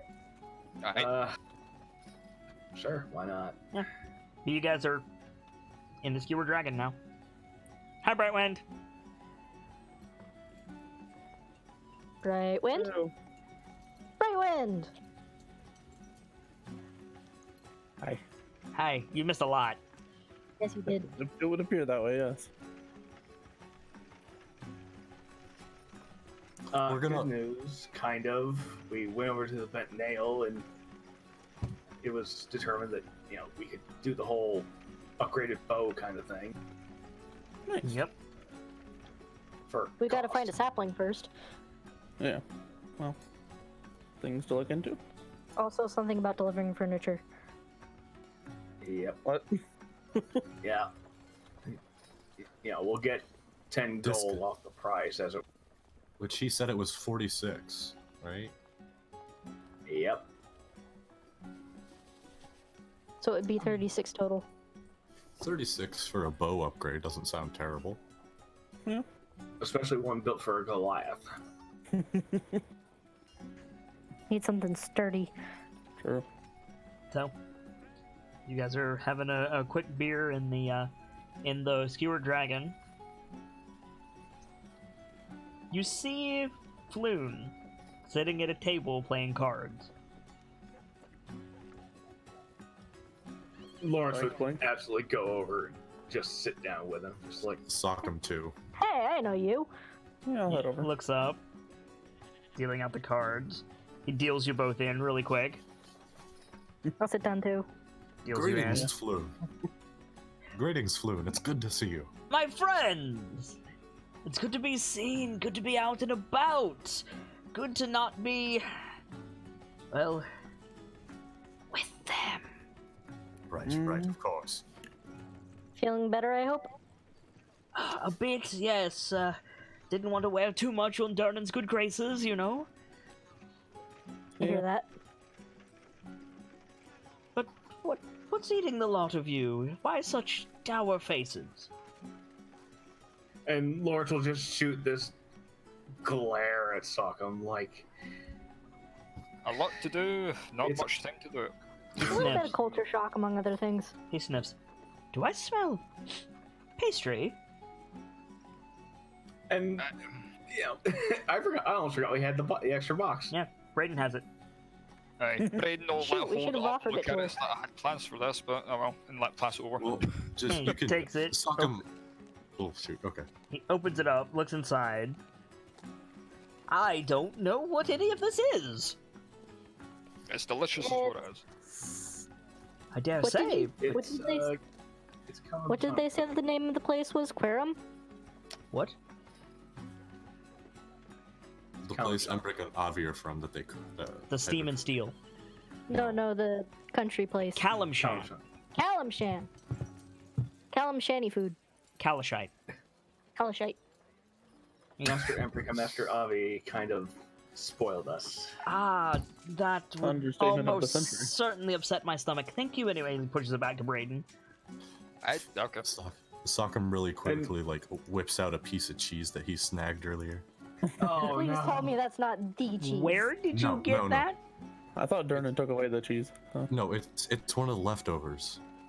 Oh, 'Cause- from 'cause Sockham- Oh, the it's Steam and part of Steel. the leftovers you took. Got the it. berry, Not the drug cheese. Gotcha. the berry nuts and cheeses. Yeah, the yeah. berries and nuts. Goes. For a second, I "Here." thought it was the cheese. Yeah, so did Yeah, that I. got taken away. I thought. Okay, yeah, you're Here. good. You're good. He Here, takes Fluke, it, try this instead. takes it, sniffs it, takes a bite, and then eats the whole thing. Nope. So, Oh right. what are you doing here? He Is return a swallows. pot? Had to drop off the. All of you were required for the delivery. Well, we were no. also going to a few other places around the city. Oh, I'll join you. He stands up from the table. The dude at the other end like glares at him. Kind of just look at the cards in my hand, set them down. Wasn't a good hand. I'll play the hand. Okay. Roll a d100. Oh lord.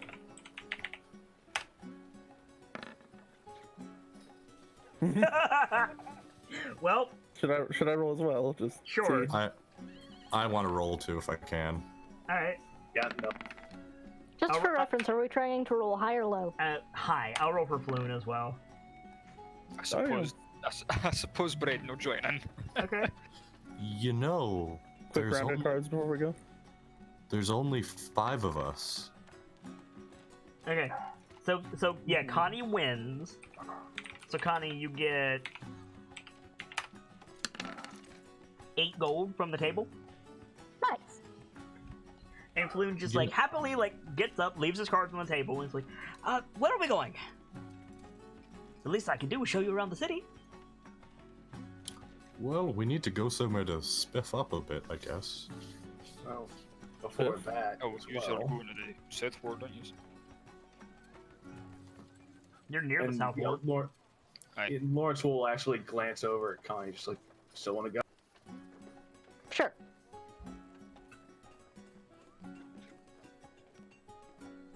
So, Lawrence, for one, would actually just, wait to the bartender, leave, and wait for Connie. Actually, before we leave, can I go talk to the bartender? Sure. I'm gonna go poke the bartender. I'm gonna tap a gold coin on the table. Okay. You have its attention. So, I don't suppose you've heard of a guy named... I gotta find it here, hang on. Never heard of him.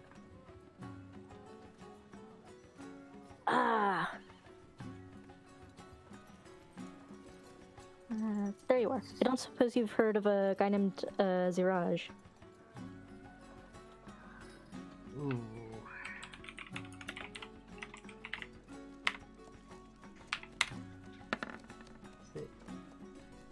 He takes the coin from you. And to remind people, the barkeep with the skewer dragon is like the dude from the frozen fish packages. He's got like the weather-beaten raincoat, he's got the grizzled He's face. the Gorton's fisherman. Basically, but the pirate version. And he takes the gold coin from you. He says, "I might know Zim, I." Don't suppose you can know where to find him. No harm to him, I just need to find him. He chuckles. Where it is, he finds you. Well, that's great and all until you need to get a message to him. Go to the Zent.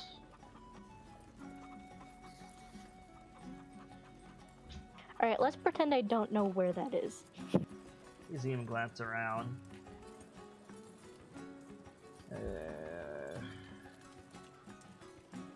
Rupert, come here, boy! And dude from the back gets up, marches over, cracks his knuckles. Sour-looking dock worker guy, got a shaved head, big scar across his cheek. He says, "Yeah, the girlie here's looking for the Zentarum." He turns to look at you, looks you up and down. You fight? I can. You want to? Not especially, but I will if I have to. He chuckles. What do you want? What? Can you even afford a bunch of mercenaries, girlie? What do you need knocked over? Nothing, I'm just trying to relay a personal message. The problem is I don't know how to get it to the person. Who are you looking for? Ziraj.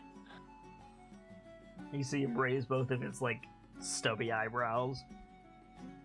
Who told you that name? A friend of his. Brent got a name?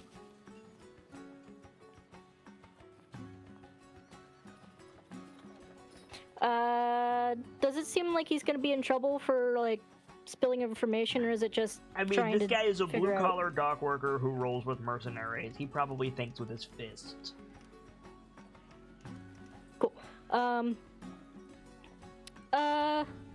Just a mutual friend up in Troll Skull. Make a deception check. Or persuasion, your choice.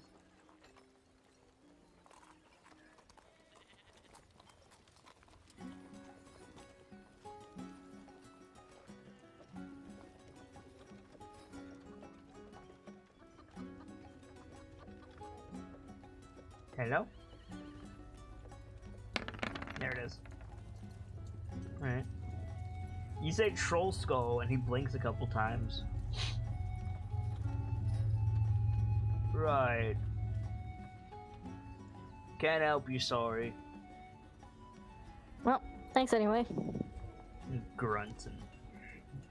That's weird. That wasn't the reaction that you were expecting. That's very weird. It was stilted. The way he said that. It was...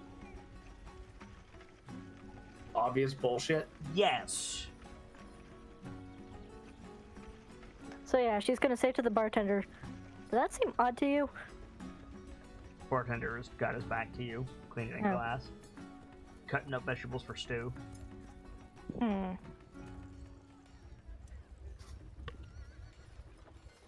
Laura should probably come back over. But if they don't want to talk, they're not gonna.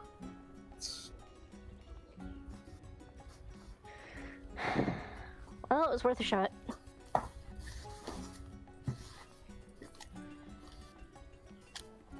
Well, shall we? We shall. Got enough time to poke our heads in, see what the deal is with you, and then Yeah, get quick question. Yeah, what's up? Is this the same day as where we ended off last episode? Yes, it's Okay. about 2 or 3 in the afternoon now. Okay, cool. A lot has happened. in a very short amount of time. Yes. Very much so. We went window shopping, trick or treating. We got summoned to the Blackstaff Tower, and we To the Falconmore. went to deliver pot. What? You got summoned to the Falconmere. You got summoned to the theater, the Lightsinger Theater, the Blackstaff Tower, and the Rounding Portal. Mm-hmm. The more I think about all that's happened, the more I think it's trying to split the party. Nope. I'm just following by the. I'm just following by the module. Alright, let's check out what this emerald doohickey is.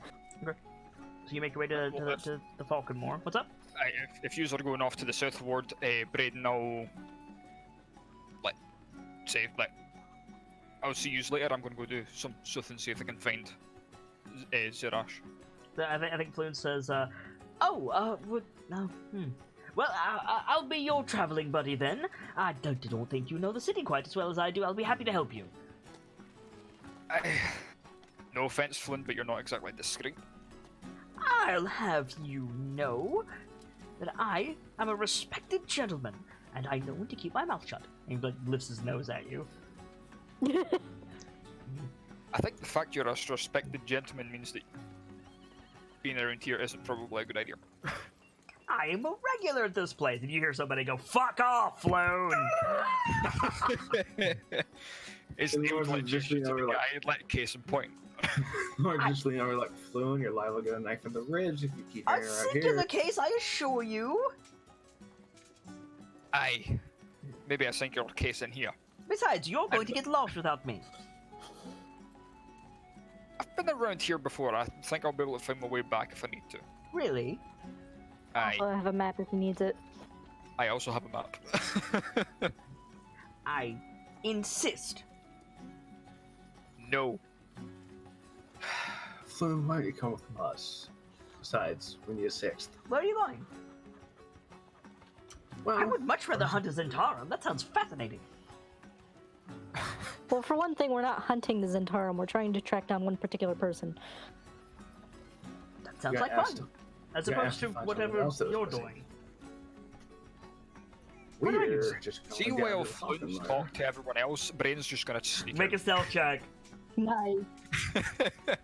And, you know, we'll be like, we are going to just go over to the Falconmere, and then we're going to get ready for the Fall of Tiamat later tonight. Like I said, Can we I need a say sixth. that I get, like, advantage with that since I was being distracted? You do not have advantage, no. God damn it. However, I will roll against it. Where's my handout for Floon? There it is. Floon Blackmar. Perception. Oh, good. Good.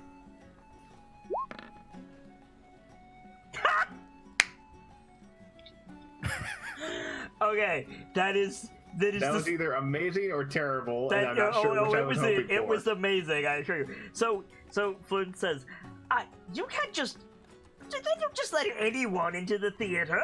You couldn't possibly. We'll talk Lawrence will about this pull in out the tickets. So hang on. We'll talk about this in He turns back to Braden, opens his mouth, and Braden's just gone. There's an outline where he was, and he just. And then he turns back to like have another row at you, and you have the tickets. And he looks at the tickets. He looks at you, and he says, I have never been insulted in all my life.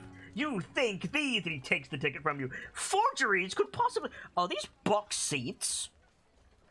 As a matter of fact, yes. And he looks back at Lawrence you takes him like... back, just like, Yeah, he looks back at you like, what the fuck? Like, he's looking at like, you, how the Lawrence, hell like... did you get these? Yeah, exactly. Floon. It's like... Don't presume to know our Floon. connections. Would you expect anything less of those who saved you? And Rainier, for that matter. From the type of people who would be in the sewer and fighting crawling nightmares, yes! I would expect, yes, actually, nothing, okay, I did another thing, and you're like, where did he go? He was here, he was standing, and now I need a drink. I need a drink. There's just a note, like, stuck to his back saying, meet you at the Yarn Portal when we're going to the theatre. It ain't quite the same sign, but that's pretty Well, good. there's only 5 of us. Take We him. could totally bring Floon. I don't need your assistance to go to the theater. I can go to the theater whenever I want. I am an Do upstanding you have gentleman. box seats?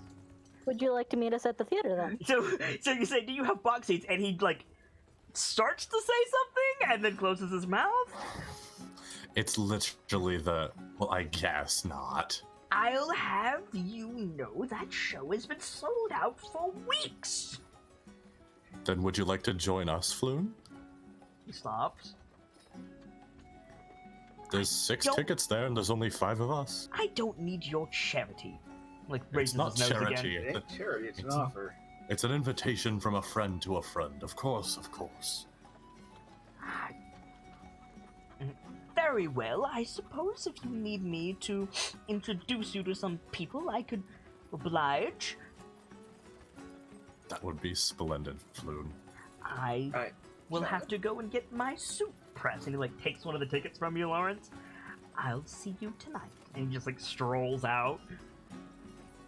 Whoever's, His tattered dignity dragging behind him. whoever's next to me, I just lean over and say, "Dude?" Question mark. Like, I know what a suit is. I'm just curious what he's gonna be wearing. The letter did say, "Do wear something nice." So I mean, What is something nice in this case? to be fair, this is the only outfit I have. So what is something nice in this case? Lawrence could tell you. It's specifically fine clothes. This You is have like a set of fine clothes, Connie. Correct. You bought them. Just as everyone else. Yes. Nope. no. This is God, actually another shopping trip. this is actually a moment where Sockham looks at Lawrence and goes, "Wait, what's a suit?" Nice Lawrence clothes just like lets out this, and this she makes sigh. I like where you get the wrinkles out of some of your clothes. I 100% promise you, Lawrence and Connie, Embrick and Avi will dress you if you ask them. The rest of you are on your own. I mean, what I'm wearing works just fine. It's okay. If someone tries to take my cloak from me, I'm going to have some very severe words. Mm-hmm. Let's see if we can find the tailor along the way. Yeah. Right. Do we, Enclave? have them, do we have the dragons for that? Let's hope. Let's hope. And if hope doesn't work, we haggle. I mean, I still think what I'm wearing works just fine, but to each You're their own. supposed to look nice, bro. He just like gestures to himself, like, "The fuck do you think I'm doing?" Because this is like his thing, so he thinks it's fine. So, now 4 of you leave the Steward Dragon. Where are you headed? We'll catch up with you in a minute, Braden. Alright. Enclave. Anyone Enclave? Yeah, we're this So, close. the May as well. Falcon Mirror. You guys are going into this area. The Falcon Mirror is... Let me check. Yeah, it's a compound. It's several mansions on one plot of land. So it's nice. It's a gated community. It's a gated community of like 3 or 4 mansions. Yeah. Oh goody. Is there like an obvious entrance? Yeah. Oh yeah. There's a gate, and there's this absolutely lavish garden in the center. Ooh, that's pretty. You're met almost immediately, as if they were waiting for you, by a half-elf. A half-elf. Let me check. A male half-elf. He's wearing like gardener's gear. So he's got like the thick gloves. He's got a belt with like shears and trowels and stuff on it. He's covered in dirt, but he's got two like red jays like perched on his shoulders. And he smiles. He looks right at Connie when you come in. And in Druidic, he says, that was sooner than I expected. She'll also say in Druidic, well, you didn't say how quick I should be here. I'm assuming this is the... Out of character, I forget the name. Falconmere. Falconmere. He nods. Did you teleport here? Still in Druidic. More so we got teleported here. It's kind of a long story. Quite. The mistress will want to speak with you. Which is... who, specifically? The lady of the estate, Jareth Falcon. Jareth Falcon. Lawrence, make a history check. Hecketh.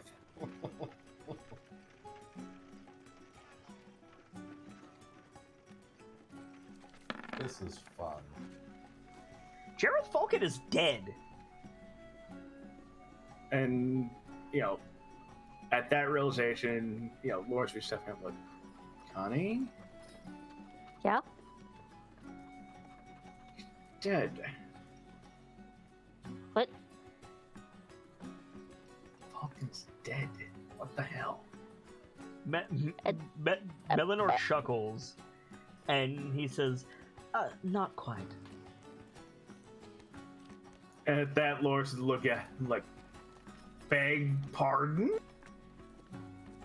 Mistress Falcon has been chosen by Meliki, who is one of the goddesses of the wild. She's rather ascended. And that would get a sharp inhale from Lawrence, like, shit. Connie looks very confused. Sokkum is blatantly confused. Are we to talk to a god? Holy avatar kind of thing. Yeah, so you say, we're talking to a god, and Melanor says, rather. I wonder if they know any Avatar good of a deity. songs. Oh boy. Why? Don't know if I believe them on that one. Or why? Oh no, it's perfectly And she like not points to feasible, herself. but likely. I wonder if they know any good songs. For Rockham, he doesn't have any proof that gods exist to a degree. But Yes, you do. Everyone in the Forgotten Realms is 100% aware gods exist. They are a real and figured where we came tangible from, thing. Mm-hmm. I don't know. Today I learned. But yeah, Connie's just like, why? Why? And she like points to herself, like, and then points at. Connie, we all know why. He said a goddess of wilds. Please, this way. Like looking at Lawrence, like, should I go? What do I do? I mean, Lawrence would nod, but Lawrence would be like almost stuck to Connie's side. Like, I'm not letting you out of my sight. This could go real bad, real So bad. this invitation extends to Connie.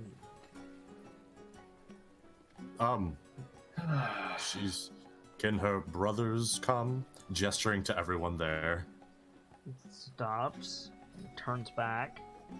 The J on his shoulder like peeps a few times. He says, "Are you concerned for your safety in a sacred grove?" We look after each other. Only insofar as most of us are not familiar with this city and its customs. He chuckles. I'm a Goliath, and I'm scared. I assumed your guide, he looks at Lawrence, informed you of the Enclave's place in the city? No, We've had our hands full. it has been quite the weekend already. He's been telling us things as we go, and as they reach relevance.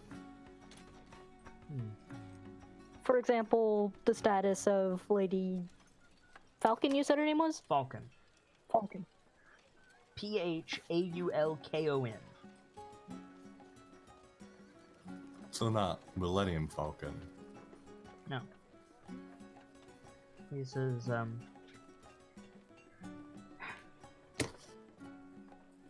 perhaps then I will do just that. The Emerald Enclave seeks to preserve the balance within Waterdeep, the balance between nature and the slow march of progress.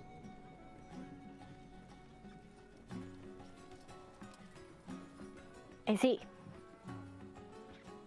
We're meeting a lot of vanguards of sorts today.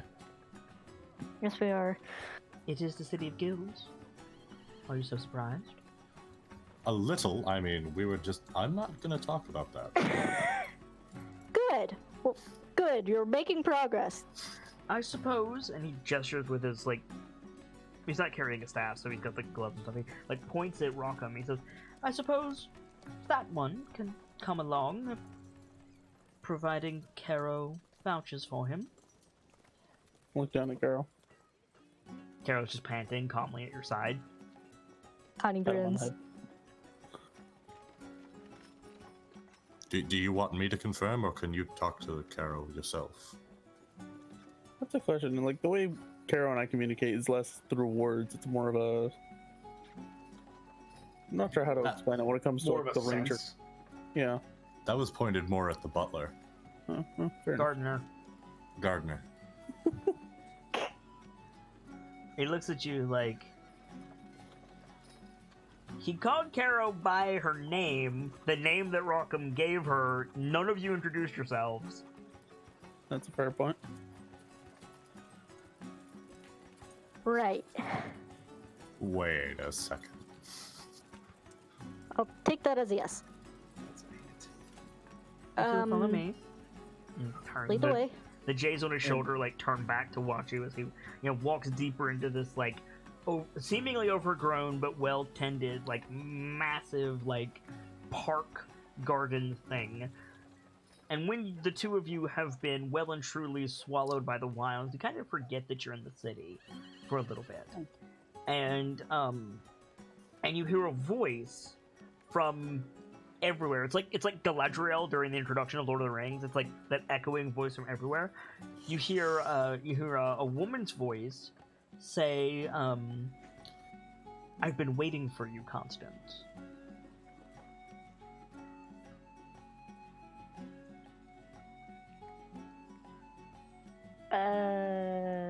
Hello? She just kind of like looks around at the ceiling trying to figure out where the voice is coming.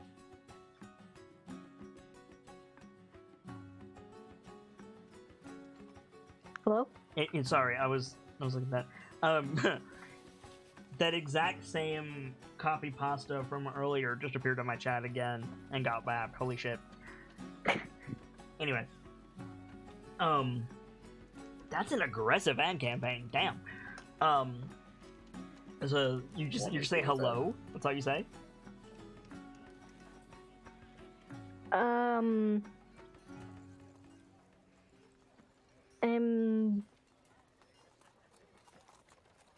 She's a bit of a loss for words right now. Like, what do I say to an alleged god? So the voice says, the Enclave can offer you safety, Constance. Can I hear all this, or is this druidic? Oh yeah, no, Okay. It's echoing.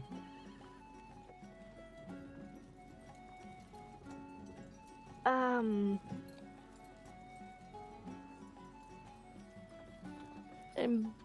a bit confused by all this. Forgive me if I'm being rude. Where...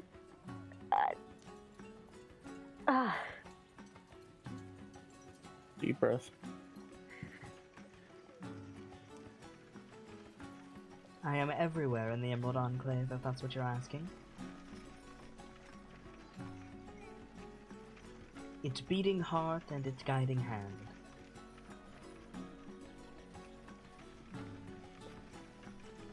Well, that answers that, but, We are interested in you.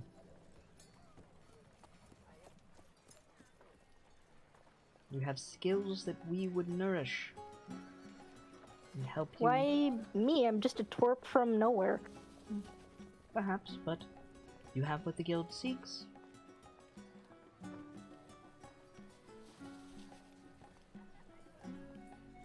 I'm not the only member of the Enclave, if that's what you're asking.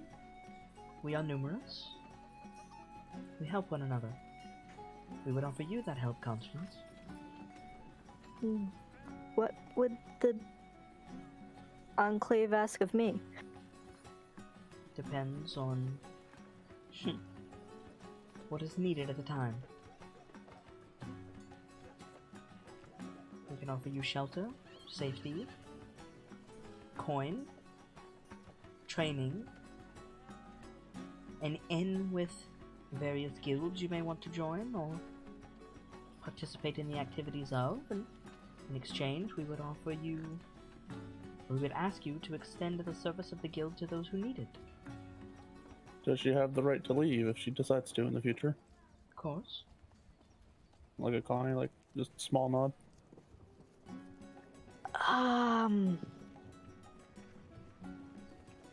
I'm honored, but I honestly need to think about it.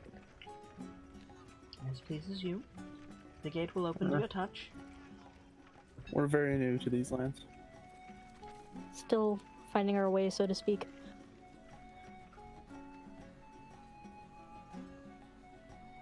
The gate will open to you, and only to you.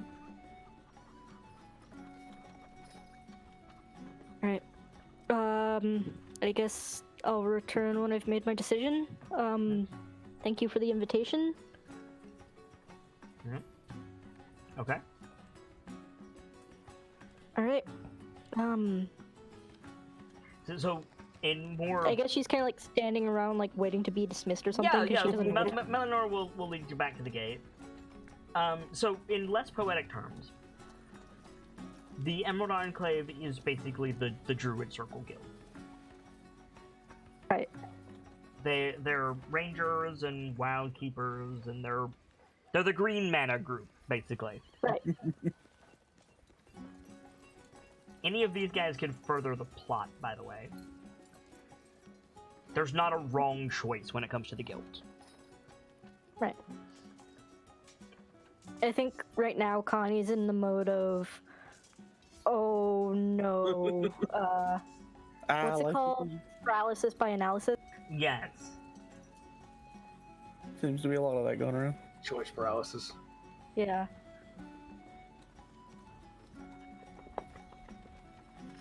I have a snuggle bean. Snuggle Bean! Snuggle Bean gets all the snuggles. Yeah, Snuggle Bean. Which Snuggle Bean? Easy tailbutt. Hello, Tailbutt. So, what do you guys want to do? Yes, man. You guys see Connie emerge from the tree shortly thereafter. Brayton, what are you doing while they're all over in the Falconmere?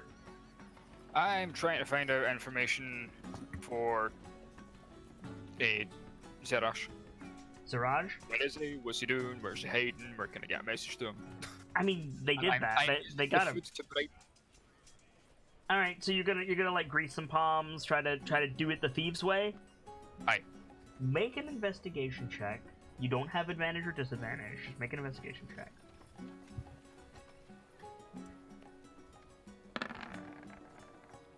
Okay. Are you hanging around the Skewered Dragon, like near there, comparably to the others? Aye, it's running about the Docksword area. Okay.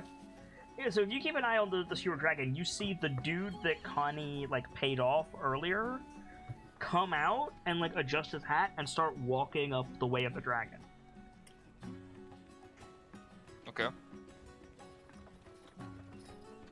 I'll follow him if for a Okay. bit. Where he goes. You follow him. He turns into the dock ward pretty quickly along like Filet Lane. He goes into the dock ward proper. He goes to like a warehouse. There's some talking. You can't get into the warehouse, like the door's guarded. But there's some talking from inside. And then a little bit later, a much younger, like young man, like 13, 14, comes out and like rushedly like runs up the street. I'll follow him sneakily. Okay, make a stealth check.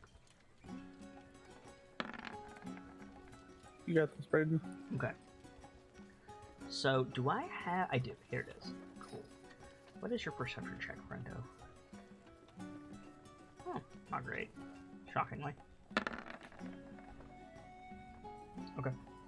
So you stealth out. Excuse me. And you follow him. He goes like he's doing that thing that like ne'er-do-wells do, where he like pretends to be part of a group and then he breaks off and pretends to be part of another group and like makes his way along the city. That makes his way around the dock ward in this case. That way. Right. He actually gets to the dock. It's the first time any of you have been to the dock. He goes down to like the shipyard and he's like talking around, and you see him pass a small letter and a silver coin to someone else who takes it and then goes a different way. You follow them, and eventually we crossfade to a very large cloaked figure in an alleyway being delivered a message in a hushed tone. Mm-hmm. He's bigger than you.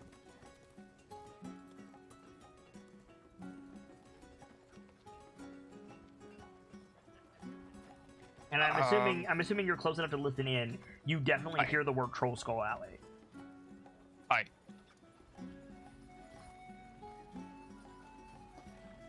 I'll approach non-threateningly.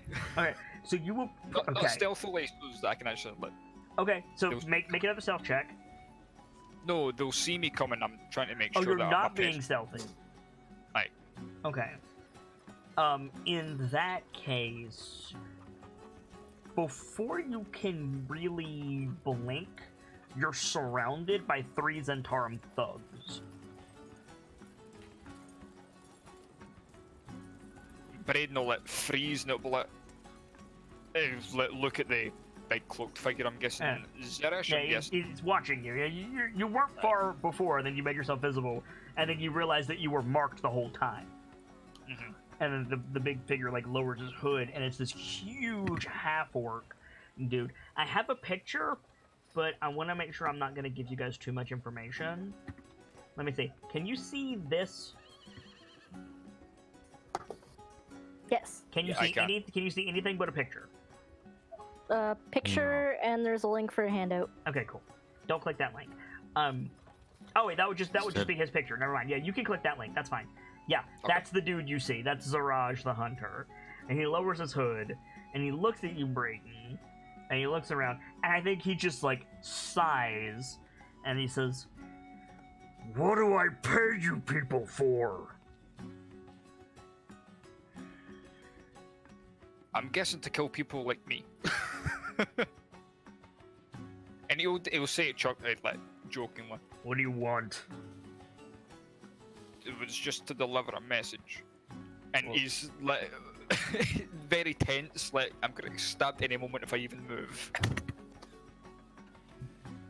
Usually, when someone wants to deliver a message, he gestures at like the dagger on his like chest. He gestures the dagger like. That's how they deliver a message. Uh-huh. You don't look like a messenger. I'm not the kind of messenger you're used to deal with, then. You look like a Something, kid. I mean, you're not wrong there, but still. He like grunts and do you speak Orcish? Serious question? Yes, I do. Okay, so he says in Orcish, like, "Back off, you globs, it's a kid." And yeah, they back off and gestures you over, like, "Come here." And you go up to him.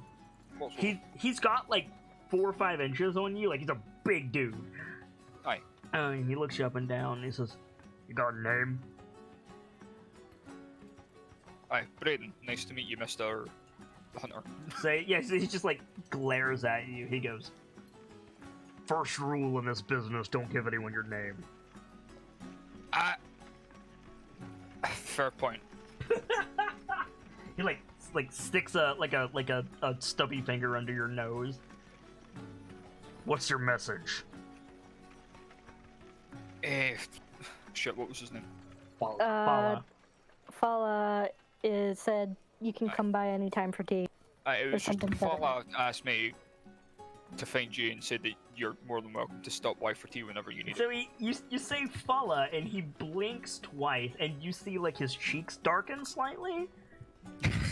And he like God damn it, this is embarrassing. just like pulls his hood up really quick And he leans over, and in your ear in Orcish, he says, "Ugh, just not when I'm working. Fuck."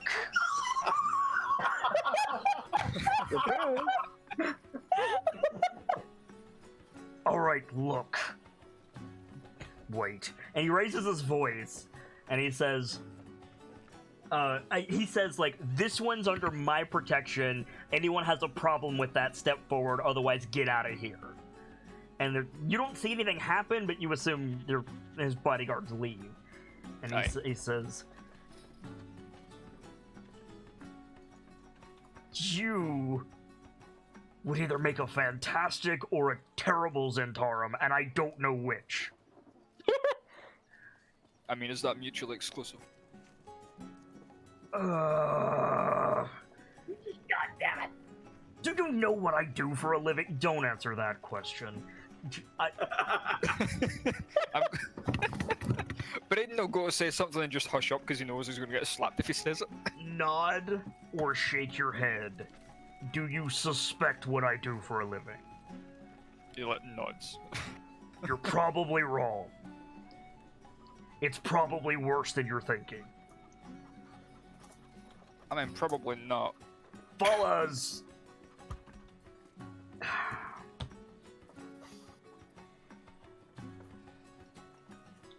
You ever have a friend smaller and weaker than you and kinda cute?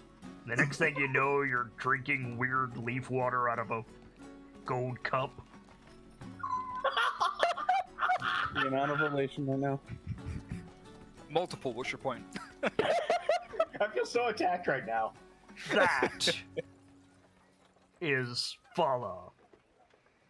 It's not exactly cool, tough, or Fala could get in a lot of danger if people knew about Fala. Fuck! Braden, no chocolate. It's like, yes, Something, good idea. something, not using real names. So, look, I'll be by eventually. Tell them I'm fine, mostly. City guard's looking for me at the minute. He kind of knows about that. Sorry. Yeah. I'm just waiting for another fuck. He didn't look too pleased about it. I think you're in for an earful.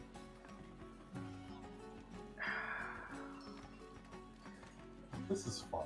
I'm enjoying it. While you're here, Aye. you do me a favor, Depends other on than what it forget is. that you ever saw me ever. Fuck. Sorry, who are you?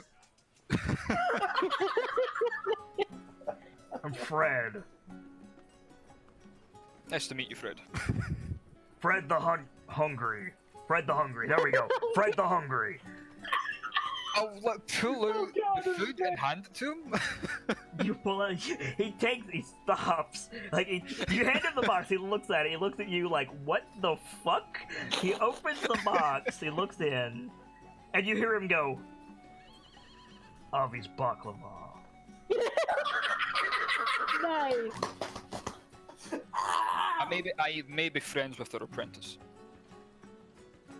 He looks at you. He The redhead with the burn on his face. Aye. How is he? He's doing well. He's in a bit of deep shit at the moment, but we all are.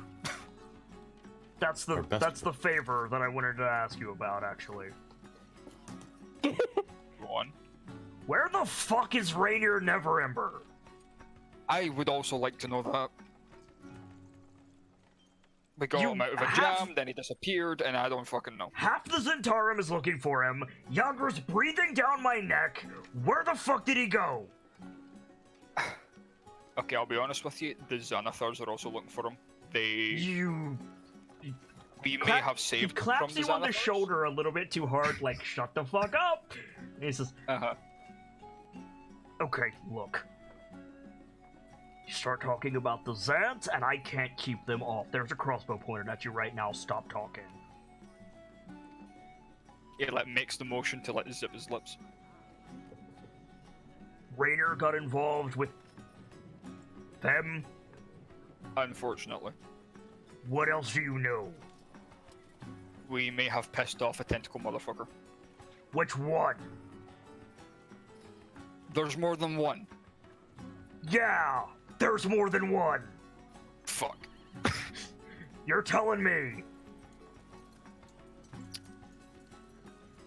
On a good note, we killed the second in command. You killed the cat? Oh, gods.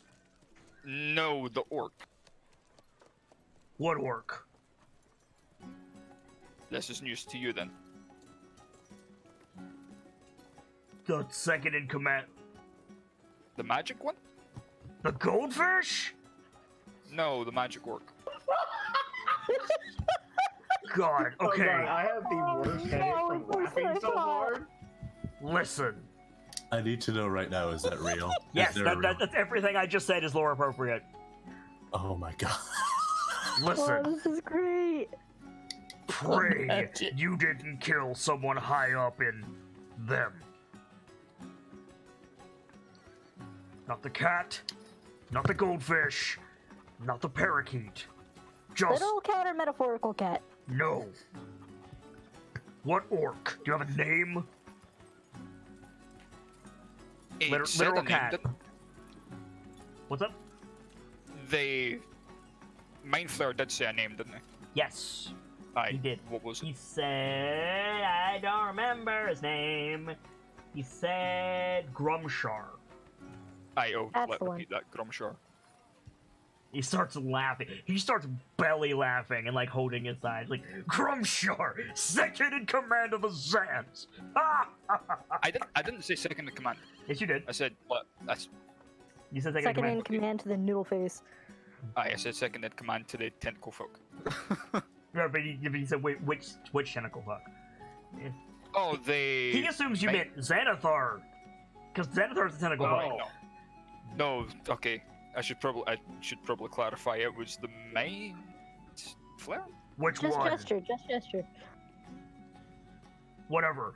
Grumshar, he's like a janitor. A really shitty janitor. Fuck. A really shitty janitor. But Did we get any info on that dwarf that could have killed us all? So wait, you bumped off Grumshar? Aye. I mean, you or the coming winter, one or the other. What happened? He was... Pathetic, yes, I know. What about him? Oh, laughing. It's like... I may have ran into the room, tackled him to the ground, and then stuck a dagger in his face. I knew I liked you.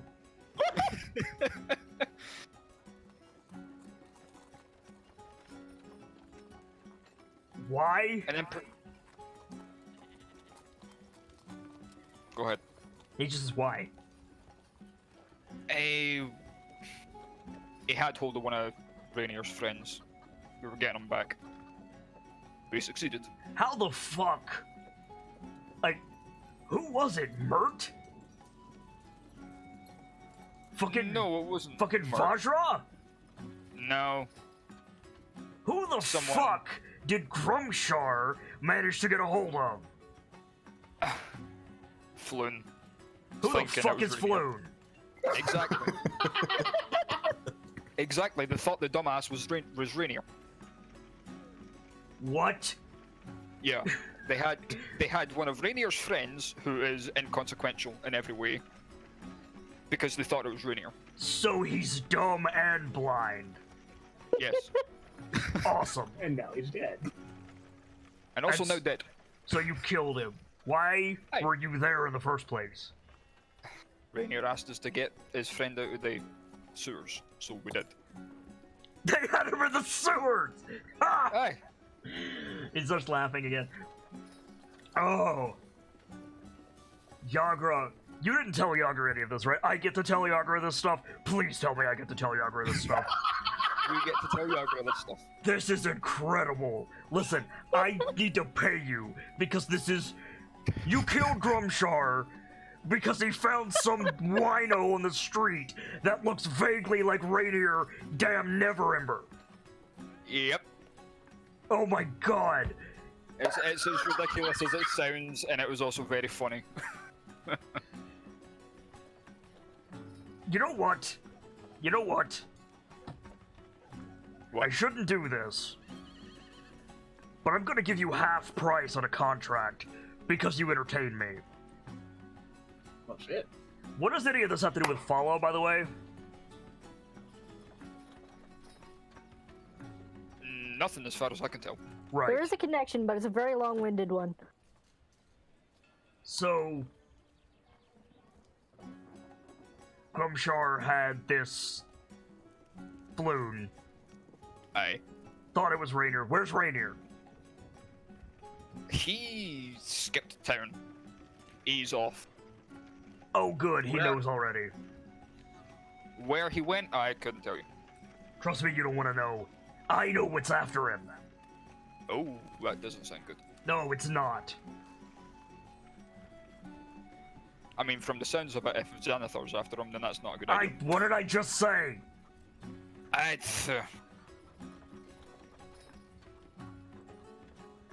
They will literally shoot you. They would need to find me first.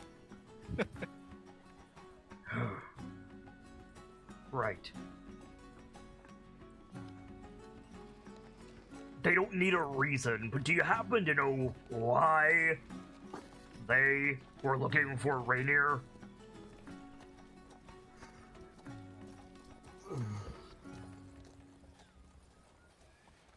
So, how much do we actually mention? Why? Are you there? Yeah, hi. Fuck. Hello. He said, why were they looking for Rainier? Hello. Is Hello. it back? Aha, No. nice what you said. Discord Can you hear choking us? on you? I can hear you now. He said, why are they looking for Rainier? I don't know that either. I do, but I'm not going to tell him. Make a deception check. Shite. Shouldn't have said anything. Deception. Yes, he should have. Oh no. Well, you're in luck. He also got a natural one. Then he says, Wow. all right, let's say I believe you. I have another question. Depends on what it is. Why'd you go to Blackstaff Tower? I have a counter question. How the fuck did you know about that? He just narrows his eyes at you slightly. He's like, are you really doing this to me now? And so I think he says, because I'm better at this than you are. For now.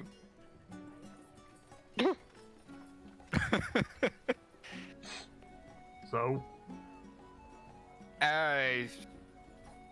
We got summoned there, asked about a couple of things. Not really much to note. Folds his arms. I can call them back, you know. Not that I Okay, need them to kick your scrawny ass. Braden looks at him like, just, I mean, he probably could, but... that's what he says. Eh. Okay, look, it was something about a monk, I didn't really pay attention.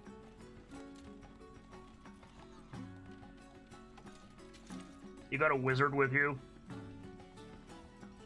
Not presently. Then why in the fuck did Vajra want to talk to you? Like I said, not presently. Oh.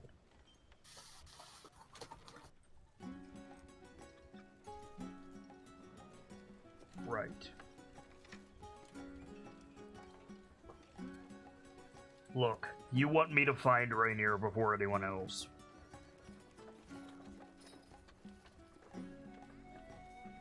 Oh, that reminds me.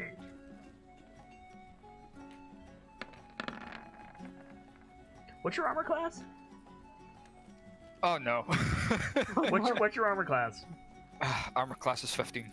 Okay, so you can dodge out the way, but he goes to backhand you across the face. I'll like duck it the way. Yeah, you duck, and he pauses just for a second, like, holy shit, that was impressive. And then he goes, "Why did you tell the Rakshasa that Rainier is missing?" Who the fuck's the Rakshasa? I knew it! He sighs. Trench! What? The detective we ran into earlier. Oh no. I'm guessing that was a bad thing then. Normally, yes. But Trench seems to be acclimated. But depending on what Rainier's mixed up in, it might make the damn cat remember some things. Do you want us to call Trench off? Buddy, I can't fight Trench. I mean, he's under our employ technically, so we can tell him to leave it be. He'll be suspicious. You'll understand, his reach is as far as Vajra's. Oh no. Oh no. Oh no.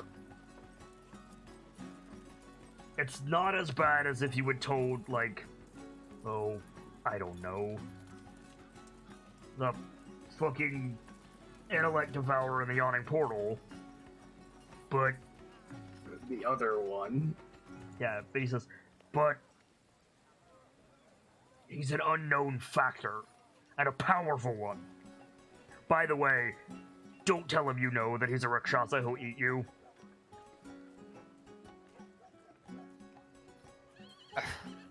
He will literally eat you. And then he'll probably eat me. Don't. You have my word on it that I won't. Find Rainier, figure out what the hell he got mixed up in, and we'll go from there. Braden does like the salute thing. He reaches into his pouch and he pulls out something and he smacks it into your palm. Ayo. You're holding a Braden will take little pewter badge with the emblem of the Zentarum on it. He'll look at it, look back up at Zaresh and be You like, just got deputized. I'm guessing this is my induction. It's us, or... And he makes like a... Like, he does the, like, hand tentacles thing in front of his mouth. Uh-huh. Them. Yeah, good point, and he'll tuck it into his pouch. And I am not going to get a better time to use this line, so I'm going to use it here. He says, I'm going to be honest with you. We're bad men, but we hate them. Nice. Nicely done. The lesser of two evils, huh? Something like that. You're not inducted yet, so don't go making a fuss or trying to take a contract. what was that Someone will about a be in half-price touch, probably Yagra. And what was that about a half-price contract? Please don't tell Yagra. I want to tell her about all of this. Okay. Oh, Also something about pay. one more thing. Aye. So you say "I," and then you just get clonked in the back of the head. He's like, "I." Okay. Poof, down you go, and you wake up on like the way of the dragon, like elsewhere. Okay. Nice. So like your eyes roll back, you fall to the ground, and then you come to like the opening to Skyrim, like on the way of the dragon. Alright. Braden will get up, rub the back of his head and it's like, yeah, probably should have seen that one come. But you didn't see it coming, that's the point. So what's great about that is you wake up and your friends are Coming. Your friends are coming out of the Falconmere. Aye. So you guys see Brayden sitting on the sidewalk, rubbing his head. Brayden, what are you doing on the ground? It's dirty. You look like hell. Yeah, I just got knocked out. Don't worry about it. What? What are you after? Is that code for something? I mean, Lawrence would probably just be like, yeah, that sounds about right. Connie's immediately in doctor mode. He's got a nasty clonk on the back of his head. Ah, that looks Got the painful. goose egg. It looks like it was made with like not a fist. It looks like it was made with like an implement. He got bludgeoned. So he got blackjack. Yes. Yeah, so Connie's looking for, concussion or anything like that. I mean, he's a half-orc. He's probably fine. Probably, but you never know. Aye, Braden will get up and be like, I found Zeresh. Ow. Because whatever can clonk a half-orc in the back of the head enough to knock them out is a pretty tough dude in and of himself. Hey, Braden. Aye. How many fingers am I holding up? 2. He's fine. I still rubbing the back of his head. It's like, I found Zeresh. He's fine. That's good. We fucked up. What did we do? What do we do? We Seems got to be the a running investigator involved. What? Yeah. No, out of character. I didn't hear it. I said we got the investigator involved. Lawrence with the raising eyebrow, like, Man. Trench has always been fine for you. Yeah, Trench is a good guy. yeah, like, Aye. Trench has never fucked us over. No. So, it's like, What's wrong with Trench? moreover, Trench has never fucked over Lawrence. Therefore, I doubt he would fuck over the rest of the group by proxy. Uh-huh. What's wrong with the investigator? To put it bluntly, there's a lot of people looking for Rainier that are actually trying to help him, and the investigator's just a unknown factor. Goody. Lovely. Zeresh's words, not mine. Wild card. Right. Yeah. So, you alright? Can you walk? Yeah, I'm fine. I'll live. I can walk off. Right. Balance issues, Let's- anything like that? No. What time we got? And, Lawrence would look up at the sky like, alright, how much time do we have? 4 or 5 before-" o'clock. The show starts at like 7. Yeah, so it's like, alright, let's get cleaned up and, make sure Brayden isn't going to fall over. And let's get ready to go. This is not the first time you've been blackjacked over the head, Brayden. Like, Yeah, I point out we all nearly died earlier today. Fine. Yep, fair enough. Go ahead. Rochelle said to be back at nightfall, didn't he? Rush. What time is nightfall? Rashal. Rashal, yes. He said to show up sometime before nightfall. Aye. Well, while everyone is heading to the portal, I'll head back Well- to Trosco. And Lawrence is going to go as well. I head back to Trosco, see if Rochelle's picked up anything. Okay. So And the fact of the matter is, I need to look over my GM notes before I can answer that question, and I can't do that at the table. So okay, I would rather So you do I'll- that. Yeah. tomorrow. Yes. Okay, back to the iron portal then. Sorry. No, that's fine. If you've not got it prepared, you've not got it prepared. I wasn't expecting you to be like, so this thing from chapter 4. Like, I wasn't- you're in chapter 2. Like, you're skipping to the end a little bit there. Literally, I've got in my notes, Stone of Galore. The fuck's this? No, that's completely fine, and that's completely in character and completely reasonable. But I have to check my notes because I don't know exactly what the Stone of Galore is. So, Aye. so let's just say like you're not feeling great, and you go with the others to the Yawning Portal instead. Yeah. Okay. So you guys return to the Yawning Portal, and you see. I'm gonna see if I can stop and find people nice clothes along the way. Are you shopping or are you going to the Yawning Portal? Those are two different things. Just to the portal then. We'll be fine. So you guys make your way back to the Yawning Portal. Boop. And you see the usual suspects. You see Durgan at the bar, Bonnie and some of the others waiting tables. You see Ubaya, like, drinking alone, listening to some stories. There's some various, tavern patrons up on the stage. doing their thing. You see Yagra talking to some other people. And, yeah, it's busy. It's starting to get early evening, so people are starting to make their way Knock in. off of work and go get a drink. Exactly. What do you want to do? Lawrence is going to go ahead and clean the fuck up. So, Lawrence, you don't have a room here. No. But there's got to be public facilities to, like, wash up. I mean, Okay, sorry, let me rephrase that. Not wash up, but, like, splash some water on your face, use the restroom. I guess? Do the rest of you go back to your rooms? I was like, worst case, you can just Connie's use gonna one of our poke rooms. Durnan. like Braden would offer to use his room to Lawrence. Okay. So Lawrence, you can go in there. Connie, you go up to Durnan. Rock, what did you say? I was just saying he can use any of our rooms if he needs them. So. Okay.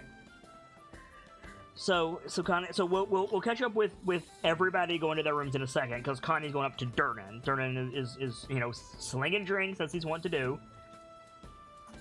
And he fills up a mug, slides it down the bar. There's a cheer. There's some Adonis-looking motherfucker flexing in front of his party as they get ready to go down into the portal.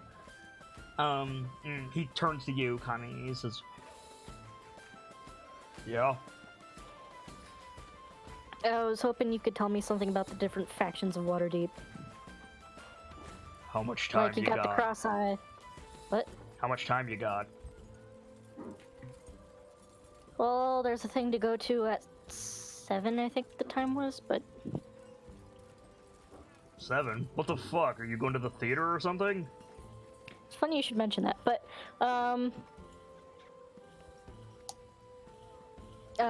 just that the party got approached by several factions, and I don't know much about. Right. What do you want to know? Alright, so there's the Emerald Enclave people, and then there was the Gray something or other people. Slow down, one at a time. This is, this is because of Rainier and Flume, right? Probably. This is, word's gotten around that you guys are... I can't believe I'm gonna say this. The loud one that's with you, the bald kid, he said KnightLites. Yep. Oh my god. Word's getting out. It's official! It's official. But I was just hoping I could glean some information before any of us go joining anything. He points at what looks to be a paladin, or a knight at the very least, sitting at one of the tables, looking grossly uncomfortable being in the yawning portal. She keeps looking at the door, and he points at her, and he says, that there's Savra Bellabranta, represents the Order of the Gauntlet. She's looking for you too. So that's what that letter was for. See, what's funny was I was actually going to ask about her. It's about this time Lawrence comes out of the. No, it's not. No, it's not. You guys are still. Yeah, but. So yeah, he says,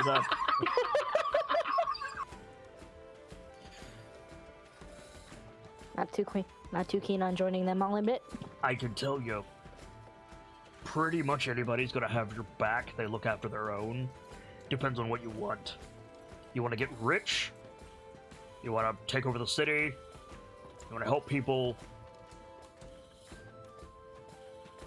I don't know who's after you, but it's a difficult choice. It does seem like a tough choice, but more so than anything, I want to make sure the party isn't going to have to split because we pick different factions or something. He laughs. Keep them out of the Xants and you're fine. Good to know. No, look, it's not like that. It's just... Hey. You got Oh, sorry, families in my different old man guilds in turned off the light on Waterdeep. me. It's just kind of a thing around here. Gotcha. Some cases, it's better to be in multiple guilds because then you can talk to multiple big players. That is fair point. With the exception of gods. Maybe the Harpers, and definitely the Zants.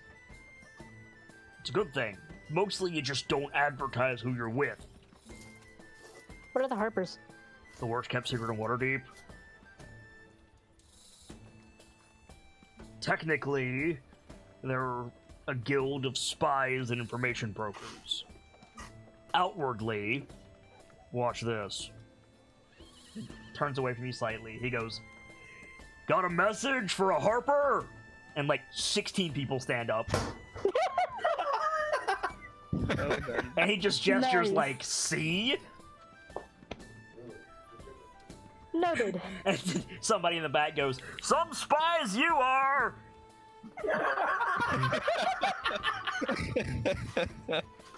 Who knows? Maybe they're decoys. You hear somebody goes, "I'm a decoy!"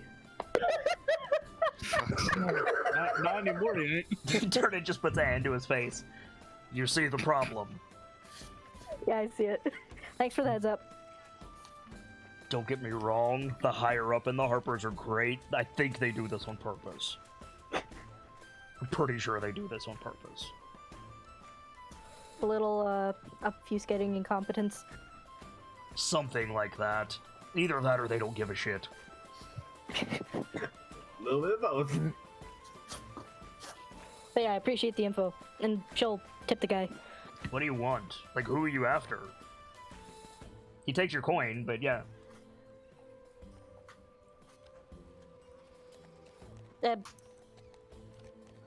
No one in particular is just thanking you for being on. Fair enough. Still haven't heard from Rainier. Oh, Thanks for the by the way, tell your friends. Packages came for you. They're in your rooms. Dot. Nothing for you. One for the short one for the twins, and one for the sneaky fuck. Thanks. I'll let him know. Your name confirmed. All let of him get- two of you introduced yourself to Durnan. Like, Sock'em introduced Yeah. myself. I said introduced all myself. of two of you. I don't honestly remember. So yeah, Connie will let him get back to being busy and Okay. let people know. Packages. Hey So, guys. so you guys go into your rooms, and there's boxes on your beds. More like Carol sniff it before I open it or anything. In case. It's like I was gonna say, a cardboard box. Doggo sniffs it. Doggo doesn't react. Fair enough. Crack it Sock'em open. rent. Good. I was gonna say Sock'em readies the shield and goes to open it. Okay. It's okay. Bomb squad mode. For me, it was So- less Bomb Squad, more curious what was in it, but So make a dexterity saving throw, Sock'em. fucking drug, yeah, drug cheese or some bullshit. You said dexterity? Yes. And the bar's Okay, on fire. so you pass your save. You are fully prepared to dodge. What do you do? Just real gently open the box with one hand. With my free hand. Okay, Clown jumps out or some shit. and then what? Well, if nothing comes out to hit me, toss the... well, not toss. Put away the shield and look. Okay, Question for the GM before he does that. yes. Can I tell that he's looking like super cautious when he's Oh, opening yes. Oh, yeah. I was hoping this? you would How ask me that. sneaky can I be to fuck with him? I was waiting for that. Just, I want to try and just sneak up on him and just go boop. Make a stealth check. Sokka, make a perception check. My stealth isn't horrible, so okay. Okay. Okay, yeah. So Sok, what happens is you go to push open the crate, or the not crate, the little box. You go to flip it open, and as soon as you do, right in your ear, Rockham goes, "Bah!" Immediate elbow to the gut. I deserve that. What's your strength, Sok? 17. So +3? I have 15 AC if that matters. It doesn't. Okay. So +3, Sok, is that right? Yeah. So you take 4 points of bludgeoning damage, Rockham. Boom. Okay. That's the kind of hit that lifts you off the ground. A little bit. So Salcom, in the crate, you see staring back at you, like, purple fabric. Rockham holds up the flute.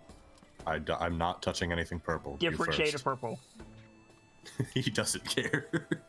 You first. Sure. Well, yeah. Since, you know, you decided to scare me. It was funny. So you look through it. You pull out a hat with a feather in it, a cape, and a two-piece suit. All in, like, purple and white. Well, this is a bit much. I'll take the cape and the hat if you take the suit. Sure. There's a box on your bed, too, Rock. Oh. No. Toss all that to him and go open it. You open yours. It's an identical suit in orange. Okay. Fucking. All I can think of is Dumb and Dumber. Thanks. That's not fair. All I can That's think the of is exact that color. shade of So orange and purple. the clasp of the cloaks is a little silver, like, angel's harp. Of course. Of course. Have I seen that anywhere since we've gotten to the city? Hell no. Okay. First of all, Rockham, is purple really my color? I've never seen you in purple, so I don't know. Brayden, don't- there's also a box on your bed. I guess Lawrence finds it. Aye. Lawrence, there's a box on It's Brayden's in my bed. room, so I'm gonna, not touch it. You literally have enough room for both of you, because remember, Brayden has the presidential suite. So you Right. both have enough for, like, Lawrence can clean up, and Brayden, you can look at the box if you want. Aye, it's like stand and look at the box, or just like take out his rapier and like flip the lid off. You flip the lid off, and yeah, there's just fabric looking back at you. Uh-huh. I'll go through it, see what's in there. There's a black silk cloak that it's that like oily black that like shimmers colors when it moves, Mhm. and a two-piece Oh, suit that's underneath, nice. no hat. The suit to the side and just like look over the cloak like, Jesus, this is nice. Made of silk. Uh-huh. Oh. The clasp is a little silver harp. Ah, so you'll like shrug and I suppose start getting ready. Harp clasp, that's so fucking random. They were just. Yeah, you talking. totally have time to short rest, Brightwind. Also, you could say that, so it's fine. I didn't want to interrupt the scene. Is there anything anybody wants to do before you go to the opera? I mean, I gotta go back to the shop, so. Yeah, you have to go back to shop. What about the rest of you? Connie's taking a look in the mirror, see if the makeup is still up to snuff. Yes, the makeup is still up to snuff. I mean, Sokam is spending time trying to get used to the outfit because he doesn't wear shirts. I have Oh. a question. Yes. I don't have spare fabric in my character sheet, but do I know how to make a bow tie? You know how to make a what? Like, Bow tie. tie fabric into a simple bow tie. Bow ties aren't a thing in Waterdeep, so no. I want to give Carol a little something instead of just rope leash, but I'm debating what. You can put a bow in her hair. You just said bows weren't a thing. I said bow ties weren't a thing. Same thing? If you No. want to put a bow in her collar, that's different than making a bow tie. A bow tie is a very specific I, fashion statement. Brightwind, don't know the difference. Oh my god. Wearing a One goes on your Brightwind. neck, one does not. a dude in a suit wearing a bow around his neck is like a 1930s American thing. Okay. Like, yeah, it's not a thing. Then, yeah. I don't have fabric, but I can, like, try and ask Durnan or something at some point. I mean, See if you know someone in the bar who might have some. I mean, got any money? Oh, do I have any money? I have 1 copper. Nope. Connie will spot you if you want Is there a something. blank? No, I'm not gonna ask. It's fine. You could shred some of the Right. bed sheet and hope Durnan doesn't catch you. I was gonna say I'm gonna do like a back corner that's against a wall or something. Oh my god. Okay. Just a little bit. I'll Make pay it- for it later. Make a deception check. But yeah, you can have a short rest before the theater. Oh, my deception's not good. Remember, whatever you roll, Rockham, remember that Rockham thinks that he did a great job. Oh yeah, totally. Okay, Yeah. so I am making a note that you rolled that. Mm-hmm. Cool. I apologize to Lawrence in advance. And you slice some of the bed sheet and make a little bow for Caro. Yep. By the way, just a point, the twins look utterly ridiculous in this outfit. Like, I was about to say, does the cape has like a white? Does it have like a white fur lining? no. Good. Is it bad that I'm kind of picturing the banana suit from The Mask? A little bit that it's not cut right, Well, and it's hard to move. There's no space for weapons. They're not used to be wearing this much covering. They look bad. Connie, I'm curious how you doll yourself up. Or do you go to Embrick and Avi? Heck, that's a long way away, isn't it? Lawrence is going. Sure. Embrick and Avi will doll you up, but they will doll you up, like, femininely. She's okay with that. And your head will be uncovered. Mm. She's less okay with that. Heck.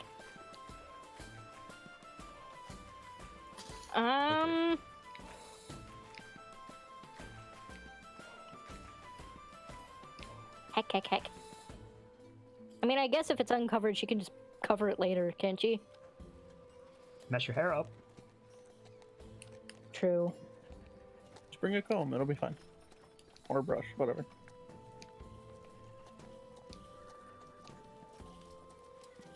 Ack!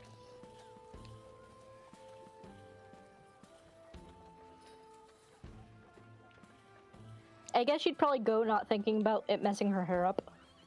Okay. So, is there anything anybody wants to do? Again, you guys can all take a short rest if you need to. Anything you guys want to do before the theater? Because the theater's going to be next episode. Oh. Look at the time, Gamzee. Yeah. I mean, I'd tell Sock not to tell Durnan about the thing I just did. Oh no. Oh no. Piers is gonna pop back into existence and Floon is gonna be there at the same time. Yep. We just have to be inside before Pierce can poof. We don't know when he's gonna. So. I mean, yeah, that's the trouble, but I mean, that's the goal. Also, the image I just sent is exactly what I'm imagining. Mm-hmm. And it doesn't have the green stripes, but otherwise, yeah, pretty much. So? I want to have a conversation with Connie about what we just did with the, I forget their name, the guild, basically. You could probably do that while Connie is like looking at her makeup before she leaves the yawning portal. So Connie, you're gonna knock at your door, and a very orange Rocco is on the other side of that door. What the fuck is he wearing? Do I have to roll to not laugh out loud? No, you laugh out loud. Yeah. You fail your saving throw. Nice. I'm Probably exactly my preferred. guessing that was the package. He nods. Mind if I talk to you for a minute? Shoot. Well, assuming I'm allowed in, I'll make my way into the room. Okay. Yeah, she'll let you in. Close the door Connie behind was me. checking her makeup. Carol jumps up on the bed. Pepper scritches for the pepper. Has a little, like, Carol bow is tie thing. covered in city mud, rolling all over your bed. Correct. Fair enough. Oh shit. Might need to clean her up before we go. Yes, you should. Have you ever given a dog a bath? Yeah, I did earlier this morning. But yeah, I was gonna say, bathed her earlier. Then you've been all It's over the city, but yeah, It's just been a day. true. Yeah. Fair. But what'd you think about him? About The I Brian can't remember the name of the druid place. Emerald Enclave. Thank you. The Emerald Enclave.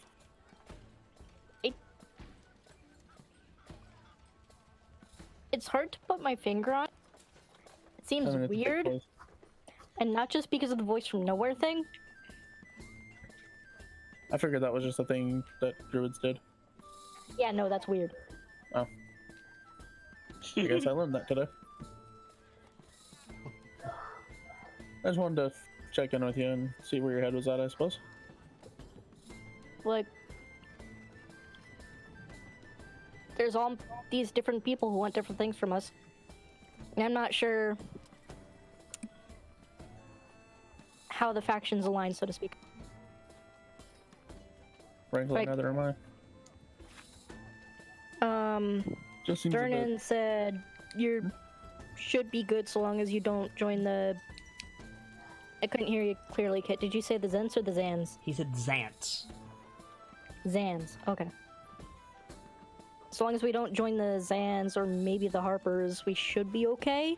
Make a perception check, Connie. Make a perception check. God damn it, Braden. I hope it's Braden. What about Braden? I'm just instantly blaming Braden because I can. Better than blaming me. Yeah, Perception. you know, I'll get to you later.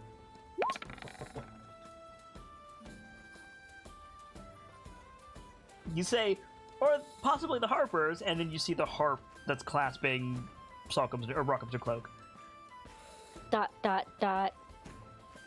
You didn't... When did... Oh no. Okay. And she's like What? pinching the bridge of her... Smudging whatever Fine. makeup was there.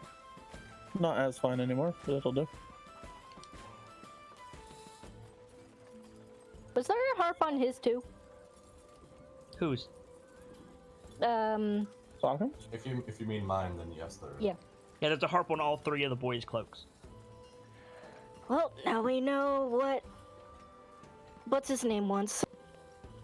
I don't follow. Okay, so, you know, there was the Emerald Enclave and the Grey Hand and the Zens and the Zans. Apparently there's also one called the Harpers, who are supposed to be spies, but they're really, really bad at it.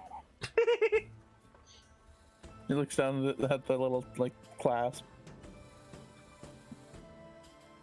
I mean, I'm not really doing the whole spying thing, so I guess that fits. Correct, but we've already been approached by a couple of faction leaders, and I have a hunch. Frankly, I don't plan to join any of them. We're supposed to be on vacation, as it were. Or study trip in my case. 'Cause I know some of us are having second thoughts, but we'd be going home eventually. Can't exactly bring all this baggage with us. Unlike the giant cart of baggage we brought with us. Touché, touché.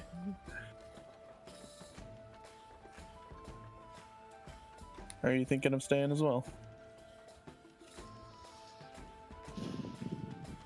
I'm waffling on it. I'm pretty So sure yes, Sockham's she's gonna end up thinking of staying. it, to answer your question. I'm pretty sure Sockham's gonna end up staying at some point. I'm gonna Even stay if he for comes back some later. period of time. I just don't know how long. Yeah, we still have time before we'll need to head back, but it's only been a few days. I just don't want everyone here, you know, jumping the gun and going deep into the city before we realize what we're getting into. Me neither.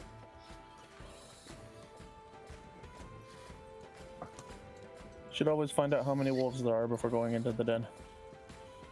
Ideally, you shouldn't go into the den in the first place, but that's what you Son, want. you are in Waterdeep? How many wolves are there in the den? Waterdeep.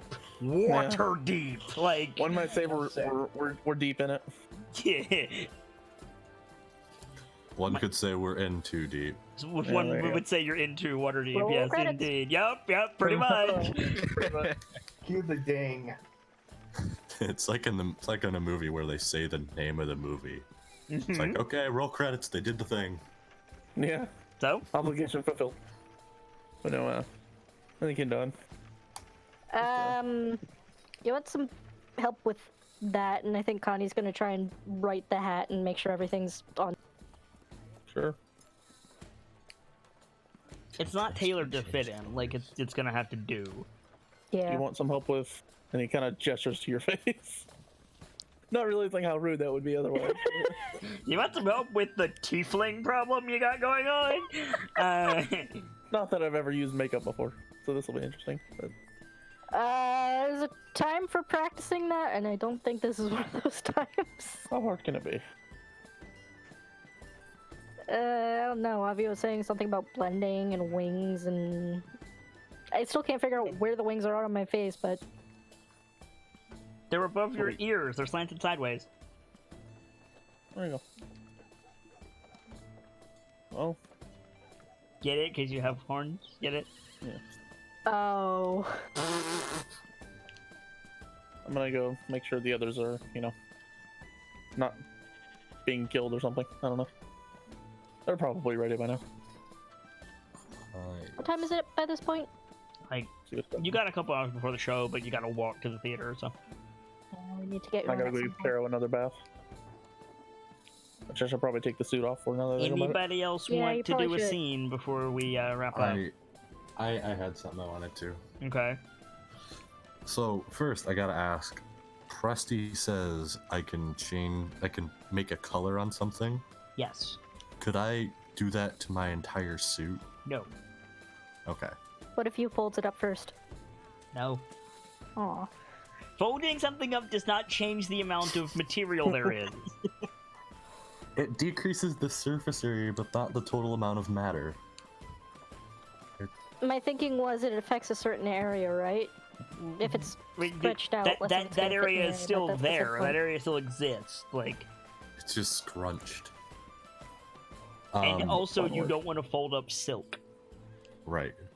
So, Sockham's not wearing the hat or cloak, or the hat or cloak yet. So you look like the Joker. Got it. Kind of. And I wanted to go ask Durnan about something. So you're gonna walk out in fucking a purple shirt and purple trousers and fine boots. Okay, so you walk out. You walk out to a chorus of hoots. Not all of them are from men. Oh no. Gonna make some friends today. This is very odd, but I'm not against it. I think Bonnie like winks at you as she walks by. Durnan is trying his hardest not to laugh. I ship it. I'm not even gonna ask you if this is good or bad attention, Durnan, because I don't want the answer. What I will ask you is, well, I have two rather dumb questions, even for me. This should be good. Is there a guild of bards or perhaps adventurers? He stares at you for a minute.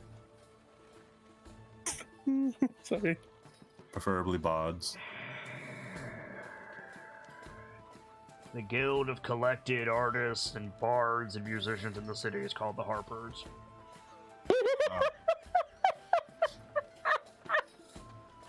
It's true! Oh dear. Out of character, my dreams feel crushed. Oh dear. And Sokka would nod to this and go, okay, well, on to the other question. I'm not asking if you can do it now, but in the future, when I have money, if you can teach me a thing or two about bartending. I am not going to teach you to put me out of business. No. Durnan, look at me. I cannot put you out of business if I tried. Sounds like Durnan has a lot of confidence in Sock. Look at this. Look at this place. Look at this. Look. No. No. Okay. Here's everything I know about bartending. Make sure you have what the customer wants on tap. No matter what it is, make sure you have it. Don't make them ask more than once. The second most important thing is have a hole in your floor that leads to a dungeon. Another reason I can't compete with you. We've been talking about Troll Skull Manor, and the subject came up of me possibly owning it. I'll buy it off you right now. Oh no. Oh, That's interesting. Oh boy does not have the deed. I do. Hey, he not doesn't the know that. That's I'm not a well conversation. aware. That's not a conversation I can make in the right mind by myself. He leans over. 10,000. Oh boy. I mean, Bright One says fuck the manor at that point. Darren can deal with the ghosts, it's fine. And the oozes and the vinegar and everything else. Yeah, but this is close. You probably just burn it to the ground. Steel. Yeah, no, he would probably open it up actually. I mean, it would be really good because it would get the business of all those artisans right there in the alley. That's not a lot, dude. That's the thing. No. You don't know that Durner would employ them. Right. Yeah, you could hire some other people he knows. Side Well, note, I we mean- also By don't the have to way, know- side note, on the list of people who might be a Master Lord of Waterdeep, Durnan is way fucking up there. Durnan. Oh, on a Like, side note, he didn't say 10,000 of what? true. Not that. Well, yeah. Also, side note, we don't have to turn it back into a tavern. We can make it something else. True. You can make it a cabaret. Right. I mean, what? Nah, that show's too depressing. Oh. I don't know. Sockham does this little, like, runs his hand over his head. Like you'd watch someone do with hair, like, real slow. So you just flick sweat down your back. Got it. Pretty much. He goes, as tempting as that offer is, you didn't say if it was money or not. I can't make that conversation by myself. And Everything. completely deadpan because it's one of those things like Bill Murray stealing one of your fries. He just looks you right in the eye and he goes, "If you bring someone else, I'm changing my offer."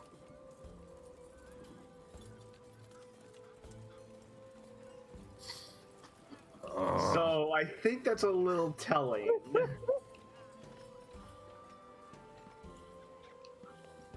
What's it gonna be, Yanzi? I have to know, why is it worth so much? Is it just to drive off competition, or is it really worth something to you? He's still like got his arms folded on the bar. He's leaning over. He goes, 10,000. Dragons?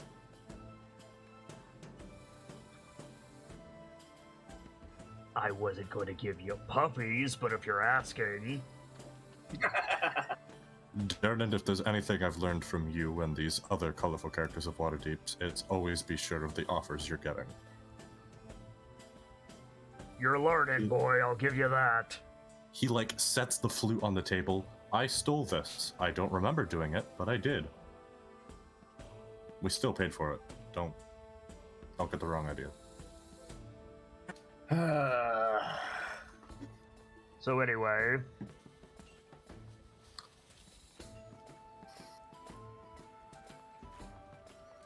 it's like he's like visibly nervous about this. if you 'cause this walk is- away, I change my offer. 10,000, take it or leave it.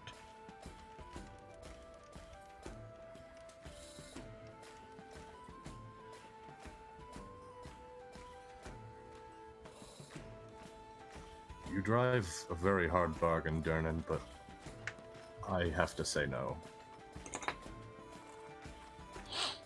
That's an outrageous amount of money, and by So God, so that would while solve- while you're blathering, he turns and like takes somebody's order. and, oh, but all right. Yeah, that's we're done here. That was very tempting. It That's was. the point. I didn't want to say yes. I did, but I didn't. Anybody else have a scene they want to do before we wrap for the week? And I go research the Throne of Galore and also the theater. I just want it to be known I give Caro a bath, but I take the suit off when I do. Yes. Okay. Cool. Brayden, what did you do? Other than the fact of Brain trying to figure out a way to hide his dagger in his new suit. Make a sleight of hand check. Let's see. You're Braden, you can do that kind of shit, right? And before the one. I end up ripping the hole in the pants. Okay. So you think you have a hidden dagger in your suit? Was that a dagger in your pocket? No, I'm just excited to see you. Wait till Pierce hears about this one. So yeah, I guess the last shot we see is like Lawrence coming back from the wash basin, ready to go? And Brayden is like slipping the dagger into his coat, and he's like, yeah, totally, we're good. I think we cut the credits on that. Well done, guys. Next week is going to be even crazier than this week, shockingly enough. Sockham is going to memorize that opera. Good luck. Good luck, son. You may play too much D&D when you pin the Rakshasa way too fast. Pin the Rakshasa is totally a birthday game. Pin the tail on the Rakshasa. Pin the hand on the Rakshasa. Yeah. Gracie, give us a shout out. Hey, I'm Britch Mila, aka Gracie. I do a lot of art and things for Kit's channel, and I also love tabletops. So much so that I got the hint way too soon. If you like either of those things, give me a poke. Give me your best Rakshasa. Rakshasa. Thank you. Brightwind. Hi, I'm Brightwind. I do art stuff and things and stuff. Sorry, I've been sick all day, so my brain's kind of like half dead right now. But I do art stuff, mostly character art, and sometimes I branch out of that. And you can find me at Brightwind Inc. on DeviantArt, Twitter, Facebook, Discord. I may be forgetting one or two, but I think that's it. And yeah, thanks for having me. Nice. Delta. Hey, Delta here isn't Mad Scotsman. You'll find me hanging about Kit's channel, usually playing Warframe, sometimes Destiny. Give me a shout. If I can help you with something, I'll try my best. Nice. Gamzee. Ladies and gentlemen, the mind is a terrible thing to waste, so let the bard in training do it for you. I'm always available in the library or in DMs anytime you need help finding inspiration, or just a good book to read.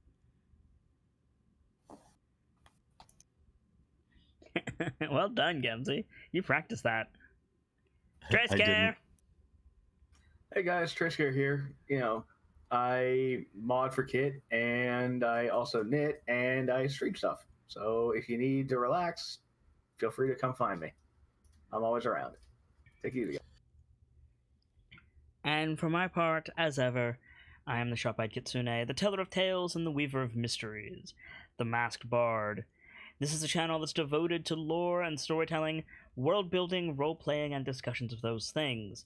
So if that's to your fancy, you're in excellent company here, and I do hope that you enjoyed the show. You just watched Dice-Icive action into Waterdeep featuring the KnightLites, a Dungeons & Dragons 5th edition module double feature of Waterdeep Dragon Heist and Dungeon of the Mad Mage. Things are getting serious now, as many players are entering the board and the world of the KnightLites is getting a little bit bigger. Every night in 2020, we will be doing something tabletop or world building related. Tomorrow, unfortunately, I won't be streaming because we still need to finish prep for what's filling up the Monday slot sooner rather than later. But I'll be streaming in the afternoon, probably. At the very least, we have our open dice night, sponsored by Brightwind Inc. tomorrow. A Never Tell Me the Odd short story called... Help me out, Brightwind. All or nothing. It's called All or Nothing. All or Nothing. Thank you very much, Brightwind. So do stop by if you like more tabletop stuff and want to get involved. We would love to have you. For now, as ever, I'd like to leave you with these parting words. From myself and my keepers to all of you, the regulars, the followers, the newcomers, and the lurkers. Whether you're just having a seat by the fire or you've got a running tab at the bar, remember, there's always more stories to tell. And hopefully, I'll see you all tomorrow as we get back to Open Dice Night and a new chapter. Good night, you guys. Thank you so much for stopping by, and hope to see you again soon.